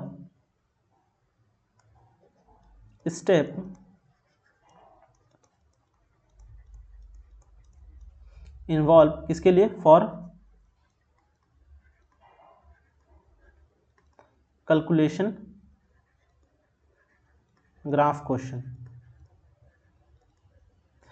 क्वेश्चन के लिए हम लोग क्या कैलकुलेशन करेंगे।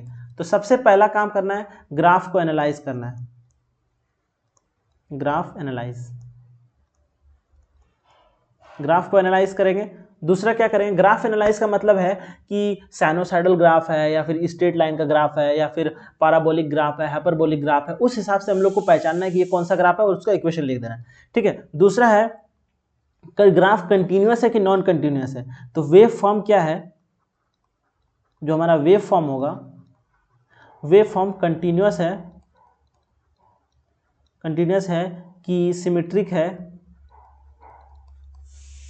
या फिर डिसकंटिन्यूअस है,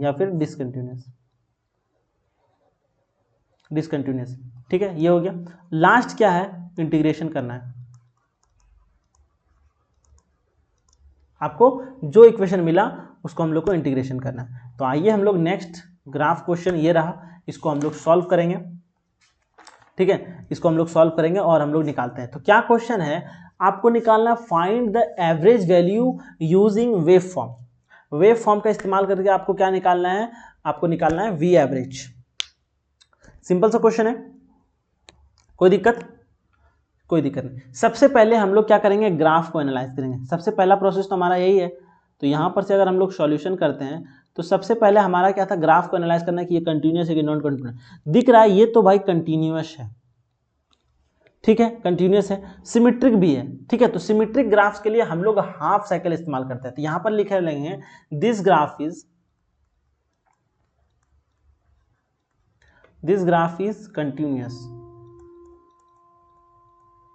ठीक है। ये ग्राफ कौन सा है भाई, ये ग्राफ कंटिन्यूअस ग्राफ है। जब कंटिन्यूअस ग्राफ रहता है तो हम लोग हाफ साइकिल का हम लोग काम करते हैं, कंटिन्यूअस है प्लस सिमेट्रिक है,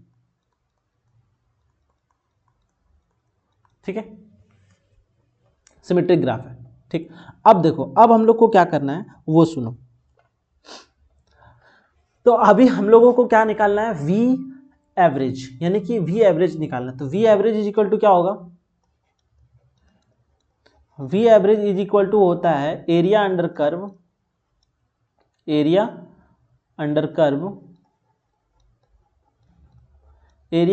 डिवाइडेड बाय बेस, तो सबसे पहले हम लोग को क्या निकालना है, एरिया निकालना है। तो एरिया कहां से, साइकिल इसका कहां से कहां तक चल रहा है, 0 से लेके पाई तक चल रहा है, ठीक है, 0 से लेके पाई तक चल रहा है। लेकिन 0 वाले साइड में कुछ है नहीं, तो वो हम लोग आगे देखेंगे। तो सबसे पहले हम लोग क्या करेंगे, इसको हम लोग सॉल्व करते हैं, ठीक है। तो इसको हम लोग सॉल्व करते हैं। तो एरिया इज इक्वल टू हो जाएगा, एरिया क्या निकलेगा, जो भी हमारा एरिया होगा वो क्या होगा, तो यानी कि हम लोग डायरेक्ट लिखते हैं, ठीक है, एरिया ऐसे कुछ नहीं लिखते ज़्यादा। तो direct V A V G is equal to क्या हो जाएगा, इसका इक्वेशन क्या होगा साइनोसाइडल वेव का, v integration of v d theta, कहाँ से कहाँ तक, जीरो से लेकर पाई तक, जीरो से लेकर पाई तक, और बेस हमारा क्या है, बेस हमारा यहाँ से लेकर यहाँ तक पाई, बेस हमारा क्या है पाई, ठीक है, बेस हमारा क्या भाई, बेस हमारा पाई है। चलिए कोई दिक्कत, चलिए कोई दिक्कत नहीं। अब हम लोग इस वेव को देखना है दो भागों में, कहाँ से कहाँ तक हमारा ग्राफ चल रहा है। तो इसको हम लोग जैसे स्प्लिट करेंगे तो इंटीग्रेशन कहाँ से, 0 से 6, 0 से π/6 तक v d theta plus integration π/6 से लेकर पाई तक v डी थीटा, ठीक है, और डिवाइडेड बाय पाई, यही तो है, यही ना है। लेकिन इसमें आगे वाले पार्ट में इसका जो इक्वेशन है, आगे तो कुछ है नहीं, आगे तो 0 है, तो ये वाला पार्ट क्या हो जाएगा, ये वाला पार्ट तो यहीं पर फटाक से 0 हो गया। अब हम लोग को कहाँ से निकालना है, π/6 से लेकर हम लोग को पाई तक काम करना है। तो हम लोग आगे चलते हैं, पाई से π/6 तक का हम लोग काम करते हैं, ठीक है, π/पाई से हम लोग काम करते हैं। तो चलिए एक सेकेंड थोड़ा सा,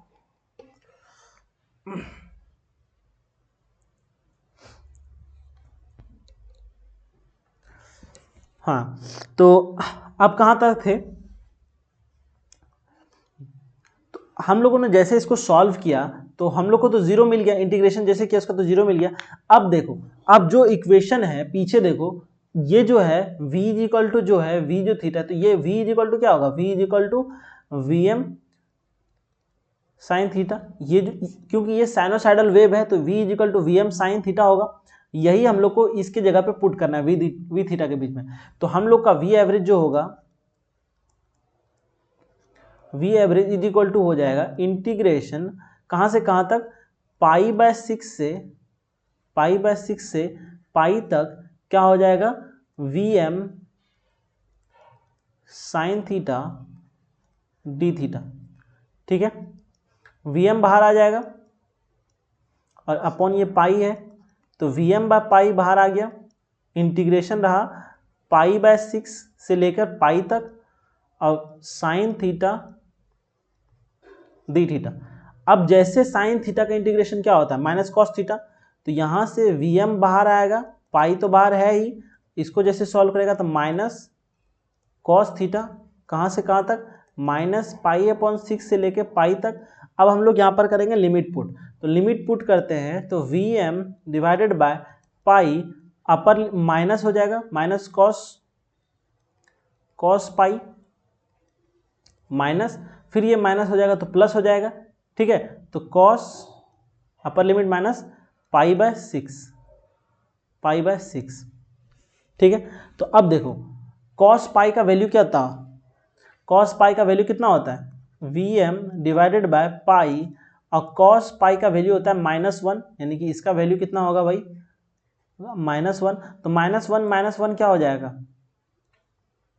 1 + 1, और cos π/6 का वैल्यू होता है 0.860, ठीक है, और vm जो हमारा निकला, अब vm जो होगा वो हम लोग को क्या करना है, vm हम लोग का शायद आई थिंक दिया हुआ है, vm कितना दिया हुआ है, vm हम लोग को कुछ दिया हुआ नहीं है तो कोई दिक्कत नहीं, vm को हम लोग ऐसे ही रख लेते हैं। तो क्या हो जाएगा vm, इसको जैसे जोड़ोगे तो क्या हो जाएगा vm/पाई, इसको जोड़ेंगे तो कितना हो जाएगा, इंटू 1.860, तो ये हो गया हमारा आंसर।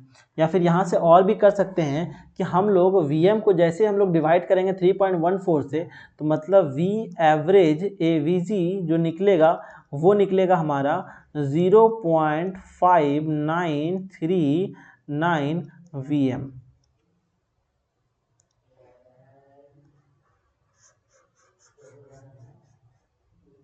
ठीक है, क्लियर। यानी कि हम लोग यहाँ से क्या किए, इसको जो है इसको हम लोग डिवाइड कर दिए 3.14 से, जैसे 3.14 से डिवाइड किए तो हम लोग का कितना निकल गया 0.59 vm के टर्म में, क्योंकि हम लोग को vm का वैल्यू दिया हुआ नहीं है, ये vm दिया हुआ है वेरिएबल्स के टर्म में, तो ये निकल गया। तो अब समझ में आया कैसे करना है।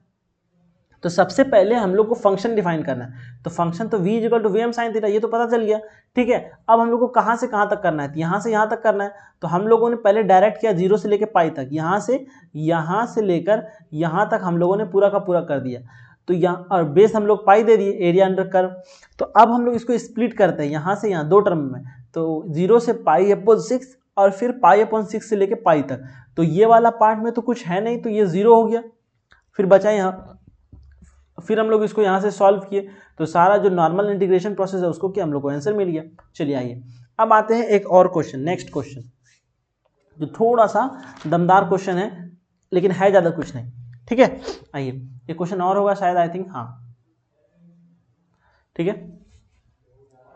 अब देखो, सबसे पहले इसमें तो हम लोग को पता ही नहीं चल रहा है कि कौन सा ग्राफ है, कंटिन्यूअस है कि नॉन कंटिन्यूअस है कि सिमेट्रिक है। तो सबसे पहले हम लोग देख रहे हैं, देख के ये ऊपर जितना है नीचे उतना नहीं है, मतलब ये क्या है, दिस ग्राफ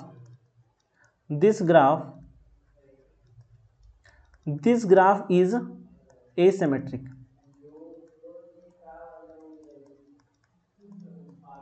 ठीक है, ये क्या है, दिस ग्राफ इज एसिमेट्रिक, ये एसिमेट्रिक ग्राफ है, कोई दिक्कत। चलिए अब देखो, अब हम लोग को सबसे पहले इसका इक्वेशन निकालना पड़ेगा। तो इक्वेशन हम लोग कैसे निकालेंगे, तो स्ट्रेट लाइन का इक्वेशन, यहाँ से देखो, यहाँ से इक्वेशन स्ट्रेट लाइन है, फिर यहाँ से प्लेन है, मतलब है y इज इक्वल टू क्या होता है, mx। तो यहाँ पर से m का वैल्यू क्या निकलेगा, y upon x। y axis पे क्या है भाई, y एक्सिस पे है हमारा 20 एम्पेयर और x पर क्या है 2, मतलब है यहाँ से कट के हमारा 10, मतलब है कि m का जो वैल्यू है, स्लोप का जो वैल्यू है वो निकल गया 10, स्लोप हम लोग का 10 निकल गया।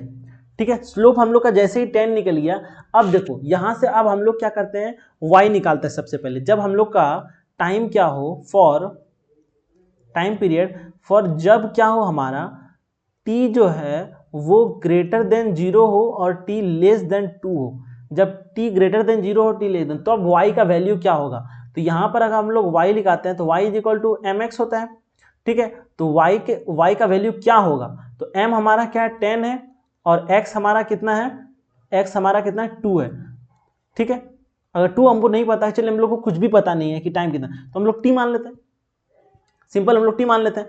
तो यहाँ पर हो गया y is equal to mt, हम लोग वैल्यू पुट नहीं कर रहे हैं, सिंपल मान के चल रहे हैं कि चल t इसके बीच में। तो यहाँ पर हम लोग का y एक्सिस पर क्या है, y एक्सिस पर हमारा i है और यहाँ पर m हमारा निकल गया 10 और फिर t जो है हमारा वो कितना हो जाएगा, यानी कि x एक्सिस पे क्या है हमारा t, तो t यानी कि i इज इक्वल टू हो गया, i इज इक्वल टू हो गया 10t। ठीक है, अब हम लोग निकालते हैं किसके लिए, टाइम हमारा क्या है, टाइम है हमारा किसके लिए, ग्रेटर देन 2, ठीक है, और लेस देन 4।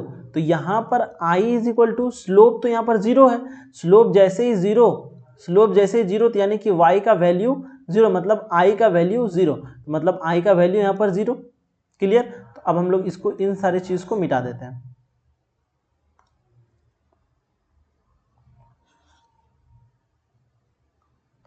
चलिए क्लियर, अब हम लोग इक्वेशन तो हम लोग को पता चल गया कि ये होगा, कोई दिक्कत नहीं। अब हम लोग एवरेज वैल्यू का क्या होता है,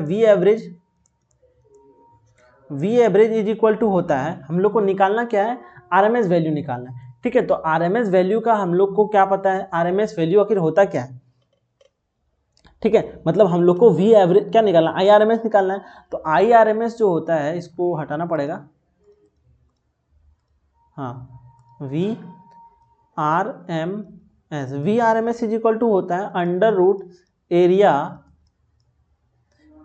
का स्क्वायर डिवाइडेड बाय बेस। ठीक है, बेस है, तो हम लोग क्या करना है, इंटीग्रेशन करना है, कहाँ से, 0 से 4 तक इंटीग्रेशन करना है, 0 से 4। ठीक है, और एरिया क्या हो जाएगा, एरिया हम लोग का हो जाएगा, इंटीग्रेशन करना है किसका, वी डी थीटा, मतलब आई डी थीटा, मतलब आई का ही निकालना है हम लोग को, क्योंकि हम लोग को इक्वेशन तो है ये। ठीक है, आई डी थीटा। ठीक है, बेस कितना भाई, बेस है हमारा 4। अब यहां पर से स्प्लिट करेंगे 2 भागों में, तो पहला जो होगा 0 से लेके 2 तक, 0 से लेके 2 i d t divided by 4 plus 2 से लेकर कहाँ तक, 4 तक, किसके लिए, आई डी टी डिवाइडेड बाय 4। अब देखो यहाँ से यहाँ तक के बीच में आई का वैल्यू क्या है, आई का वैल्यू, ठीक है, आई डी टी, यानी कि आई का वैल्यू क्या है, आई का वैल्यू 0 है। कहाँ से कहाँ तक, 0 से लेके 4 तक के बीच में आई का वैल्यू 0 है, तो ये तो सीधा 0 हो गया। ठीक है, बचा क्या, जो बचा वो लिखा जाए। क्या बचा भाई, बचा है इंटीग्रेशन, यानी कि V R M S is equal to under root square करना है इंटीग्रेशन कहाँ से, 0 से 2 आई डी टी है ना, आई थिंक, हाँ आई डी टी डिवाइडेड बाय 4। ठीक है, कोई दिक्कत, यही है हमारा। तो अब हम लोग क्या करेंगे, हाँ इंटीग्रेशन हमारा लिमिट यहाँ तक था, अब इस वाले रूट को उधर भेज देते हैं, तो V square R M S is equal to integration 0 से 2 i d t divided by 4। ठीक है, तो इस 4 को भी बाहर निकाल देते हैं, 1/4 इंटीग्रेशन 0 से 2 आई डी टी। ठीक है, आई, अभी तो हम लोग आई लेके चल रहे हैं, लेकिन आई का वैल्यू इसके लिए 0 से 2 के बीच में कितना है, आई का वैल्यू क्या 10t, तो आई की जगह पे हम लोग क्या लिखेंगे भाई, 1/4 इंटीग्रेशन 0 से 2 10 आई डी टी, 10 आई डी टी। ठीक है, तो अब यहाँ से इसका फिर स्क्वायर भी तो है, ये स्क्वायर में भी है भाई, ये स्क्वायर में है, ये स्क्वायर में है। अब हम लोग क्या करते हैं, इसका स्क्वायर करते हैं, तो जैसे स्क्वायर किए तो 1/4 इंटीग्रेशन 0 से 2 10 का 100 हो जाएगा, और आई का आई स्क्वायर डी टी। इस 100 को बाहर निकाल देते हैं, 100 डिवाइडेड बाय 4 इंटीग्रेशन 0 से 2 आई स्क्वायर डी टी। हम स्टेप बाय स्टेप कर रहे हैं ताकि आराम से समझ में आए। ठीक है, अब देखो आई स्क्वायर का आप करते हैं इंटीग्रेशन 100 डिवाइडेड बाय 4, तो जैसे इसको हम लोग करेंगे तो ये हो जाएगा आई क्यूब डिवाइडेड बाय 3, और ये हो जाएगा 0 से 2। ठीक है, कोई दिक्कत, यहाँ तक आई थिंक कोई दिक्कत नहीं। तो अब यहाँ पर से हम लोग क्या करेंगे, 100 डिवाइडेड बाय 4 और अपर लिमिट रखेंगे, तो अपर लिमिट हम लोग रखेंगे तो कितना हो जाएगा, ये 3 भी यहाँ से बाहर आ जाएगा, तो यहाँ से ये 3 को हम लोग बाहर निकाल लिए, अपर लिमिट हो जाएगा 2 के पावर 3 माइनस 0।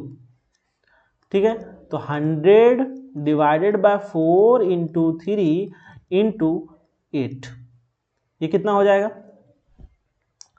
ये कितना हो जाएगा भाई, इसको जैसे हम लोग क्या करेंगे, इसको जैसे हम लोग सॉल्व करेंगे तो ये तो हो गया कि 2 हो गया, ठीक है 2 हो गया। आई थिंक यहाँ पर कुछ छूटा, क्या छूटा यहाँ पर,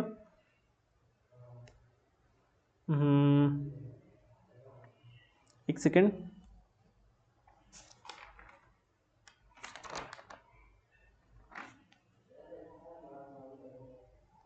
हाँ ठीक है, सारा चीज़ सही, कोई दिक्कत नहीं है। हाँ, तो यहाँ पर 102 हो गया, तो यहाँ पर हो गया 200 डिवाइडेड बाय 3, और ये किसके बराबर है, ये है वी आर एम एस का स्क्वायर, तो ये स्क्वायर अब इस साइड जाएगा, तो V R M S is equal to under root 200 divided by 3।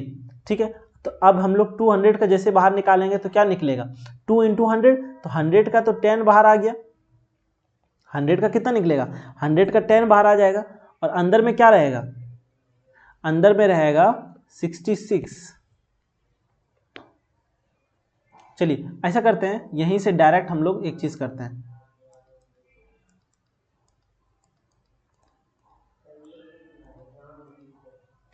यहां पर से रूट इस साइड आएगा, ठीक है, और हम लोग 200 को 3 से डायरेक्ट यहीं पर से डिवाइड कर देते हैं, 200 डिवाइडेड बाय 3, 200 डिवाइडेड बाय, तो 200 को जैसे 3 से डिवाइड करेगा तो 66.66 आएगा।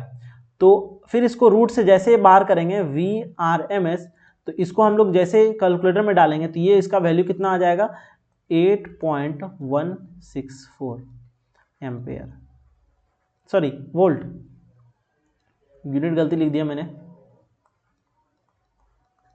ठीक है। तो ये हो गया हमारा आंसर, ठीक है। ज़्यादा कुछ नहीं है, बस हल्का फल्का इंटीग्रेशन है और कुछ नहीं है, ठीक है। तो ये हमारा आरएमएस वैल्यू निकल गया। चलिए उम्मीद करते हैं कि आप यहां तक अच्छे तरीके से समझ गए होंगे, ठीक है। चलिए अब आते हैं एक और नेक्स्ट क्वेश्चन की ओर, ठीक है। तो टाइम थोड़ा सा ज़्यादा लग रहा है, इसी वजह से हम क्या किए, पहले से ही लिख लिए। यहाँ पर अगर आपको नहीं दिख रहा है, नोट्स में आपको डायरेक्ट दिख जाएगा, इससे कोई पंगा नहीं लेना है, ठीक है। तो कोई दिक्कत नहीं, आपको नोट्स में यहाँ पर दिख जाएगा, हम यहाँ पर सारा चीज़ अभी हम लोग आपको बता देंगे। तो चलिए इस क्वेश्चन में हम लोग को क्या करना है उसके बारे में हम लोग अपन पता करते हैं, ठीक है। इस क्वेश्चन में क्या है उसके बारे में बात करते हैं। यहाँ कह रहा है डिटरमाइन द फॉर्म फैक्टर, आपको क्या निकालना है, फॉर्म फैक्टर निकालना है। क्या निकालना है भाई, फॉर्म फैक्टर निकालना है। फॉर्म फैक्टर क्या होता है, फॉर्म फैक्टर होता क्या है, अगर पता नहीं है तो अभी थोड़ी देर पहले बताएं। फॉर्म फैक्टर होता है, यहाँ देखो, फॉर्म फैक्टर होता है VRMS divided by V average, ठीक है। VRMS डिवाइडेड बाय, ठीक है। Form factor is equal to क्या होता है, VRMS divided by V average, ठीक है। ये चीज याद रखना है। अब देखो कि टाइम किसके लिए, टाइम t से लेके 2π तक, यहां से लेके यहां तक साइकिल क्या है, सिमेट्रिक नहीं है, ठीक है। तो हम लोग इंटीग्रेशन करेंगे, तो यहाँ पर ये कौन सा साइनोसाइडल वेव है, लेकिन ए में सिमेट्रिक है, कोई दिक्कत नहीं है, ठीक है। तो v equal to VM sine theta, तो एवरेज वैल्यू के लिए हम लोग क्या करेंगे, इंटीग्रेशन करेंगे इसका। जैसे इंटीग्रेशन के 0 से 2π VM sine theta d theta, और बेस वैल्यू हमारा क्या है 2π, ठीक है। अब ये स्प्लिट होगा, जैसे पीछे कर रहे थे 0 से pi VM sine theta d theta divided by 2π plus pi से 2π तक, यानी कि यहां से यहां तक का करेंगे। तो लेकिन यहां वाले पार्ट में तो कुछ है ही नहीं, तो यहां पर हो गया 0, जैसे 0 हुआ अब हम लोग सिर्फ इसको वाले में करेंगे, ठीक है। तो यहां पर देखो कुछ चीज छूट गया है, यहां पर होगा 2π, ठीक है। तो और यहां पर भी जब यहां पर 2π है, फिर यहां से हम लोग 2π को बाहर निकाल दिए, ठीक है। 2π को हम लोग बाहर निकाल दिए। तो अब देख, अब इसको इंटीग्रेशन करेंगे। जैसा इसका इंटीग्रेशन करेंगे तो इंटीग्रेशन ऑफ साइन थीटा क्या होता है, माइनस कॉस थीटा, और फिर इंटीग्रेशन 0 से पाई। अब हम लोग अपर लिमिट बिठाएंगे माइनस कॉस पाई, ठीक है, और कॉस 0। तो कॉस पाई का वैल्यू होता है -1 और कॉस 0 का वैल्यू होता है 1, ठीक है। देखो कॉस माइनस पाई का वैल्यू -1 और कॉस 0 का वैल्यू 1, ठीक है। लेकिन ये माइनस और ये माइनस दोनों मिलके प्लस हो जाएगा, तो यहाँ प्लस प्लस यानी कि 2 हो गया। और यहाँ देखो ऊपर में क्या बचा, VM का वैल्यू दिया हुआ है 10, ठीक है। तो यहाँ पर हम लोगों ने 10 लिख दिया डिवाइडेड बाय पाई, ये देखो डिवाइडेड बाय 2π इंटू ये। तो अब देख यहाँ से पाई है, यानी कि 10 डिवाइडेड बाय 2π और अंदर वाला 2, ये 2 कट गया। तो फाइनली हमारा क्या निकला answer, VM is equal to निकल गया 10 डिवाइडेड बाय पाई, ठीक है। VM is equal to 10 divided by pi, समझ गए। अब देखो RMS वैल्यू निकालना है, तो RMS वैल्यू के लिए हम लोग क्या करते हैं, जैसा प्रोसेस पीछे किए वैसा सेम टू सेम करेंगे, बस हम लोग क्या करेंगे, स्क्वायर लेके करेंगे। तो यहाँ पर VRMS इज इक्वल टू क्या, under root integration VM sine theta d theta उसका स्क्वायर बाय बेस, बेस क्या है 2π, यहाँ देखो बेस इज इक्वल टू है 2π, ठीक है। अब देख इसका फिर स्प्लिट होगा 0 से पाई, फिर पाई से 2π, ये वाला पार्ट तो कुछ था नहीं, तो 0 हो गया। अब देखो बचा है कौन सा, ये वाला पार्ट। तो इसका हम लोग क्या किए, VM का स्क्वायर, जैसे इसको स्क्वायर करेंगे VM का स्क्वायर, और ये पाई बाहर आ गया, अंदर में क्या बचा, sine square theta, sine square theta बचा। अब इस साइन स्क्वायर थीटा का हम लोग क्या करें, चेंज करेंगे, क्योंकि साइन स्क्वायर थीटा का इंटीग्रेशन नहीं है, तो हम लोग उसको क्या किए, चेंज किए। जैसे ही उसको चेंज किए तो वो किस में बदल जाएगा भाई, वो बदल गया मेरा 1 minus cos 2 theta divided bye 2, इसमें बदल गया 1 minus cos theta divided bye 2, ये 2 फिर बाहर आ जाएगा, तो 2 इंटू 2 इंटू पाई, यानी पहले 2π था फिर 2 आ गया था, यानी 4π स्क्वायर।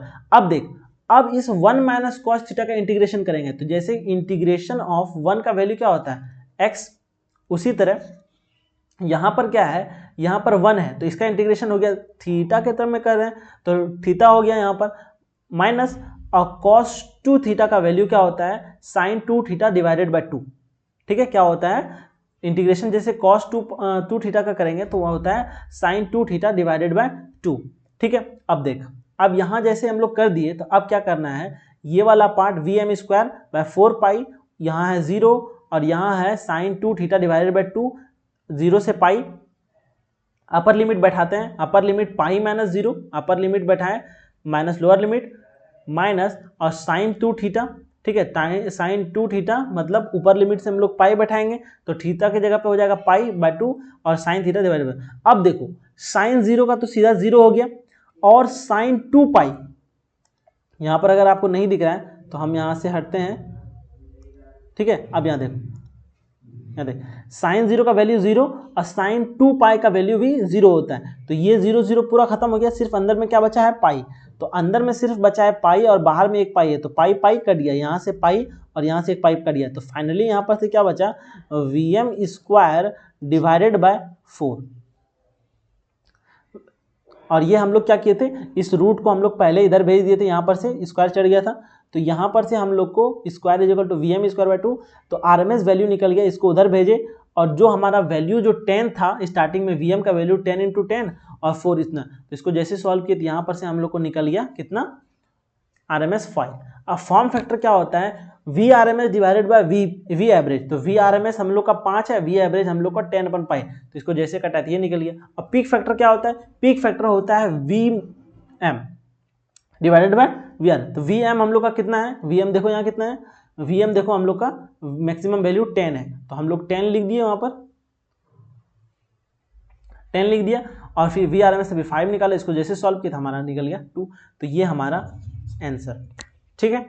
अब चलिए अब आते हैं हम लोग नेक्स्ट, फेजर एंगल क्या होता है, ठीक है, फेजर क्या होता है वो अभी हम लोग फिर 5 मिनट का भी ब्रेक लेते हैं, फिर हम लोग मिलते हैं कितने 5 मिनट के ब्रेक के बाद, ठीक है, ताकि सेशन का भी लंबा हो रहा है तो थोड़ा सा ब्रेक। चलिए अब मिलते हैं हम लोग फिर से कुछ देर के बाद में।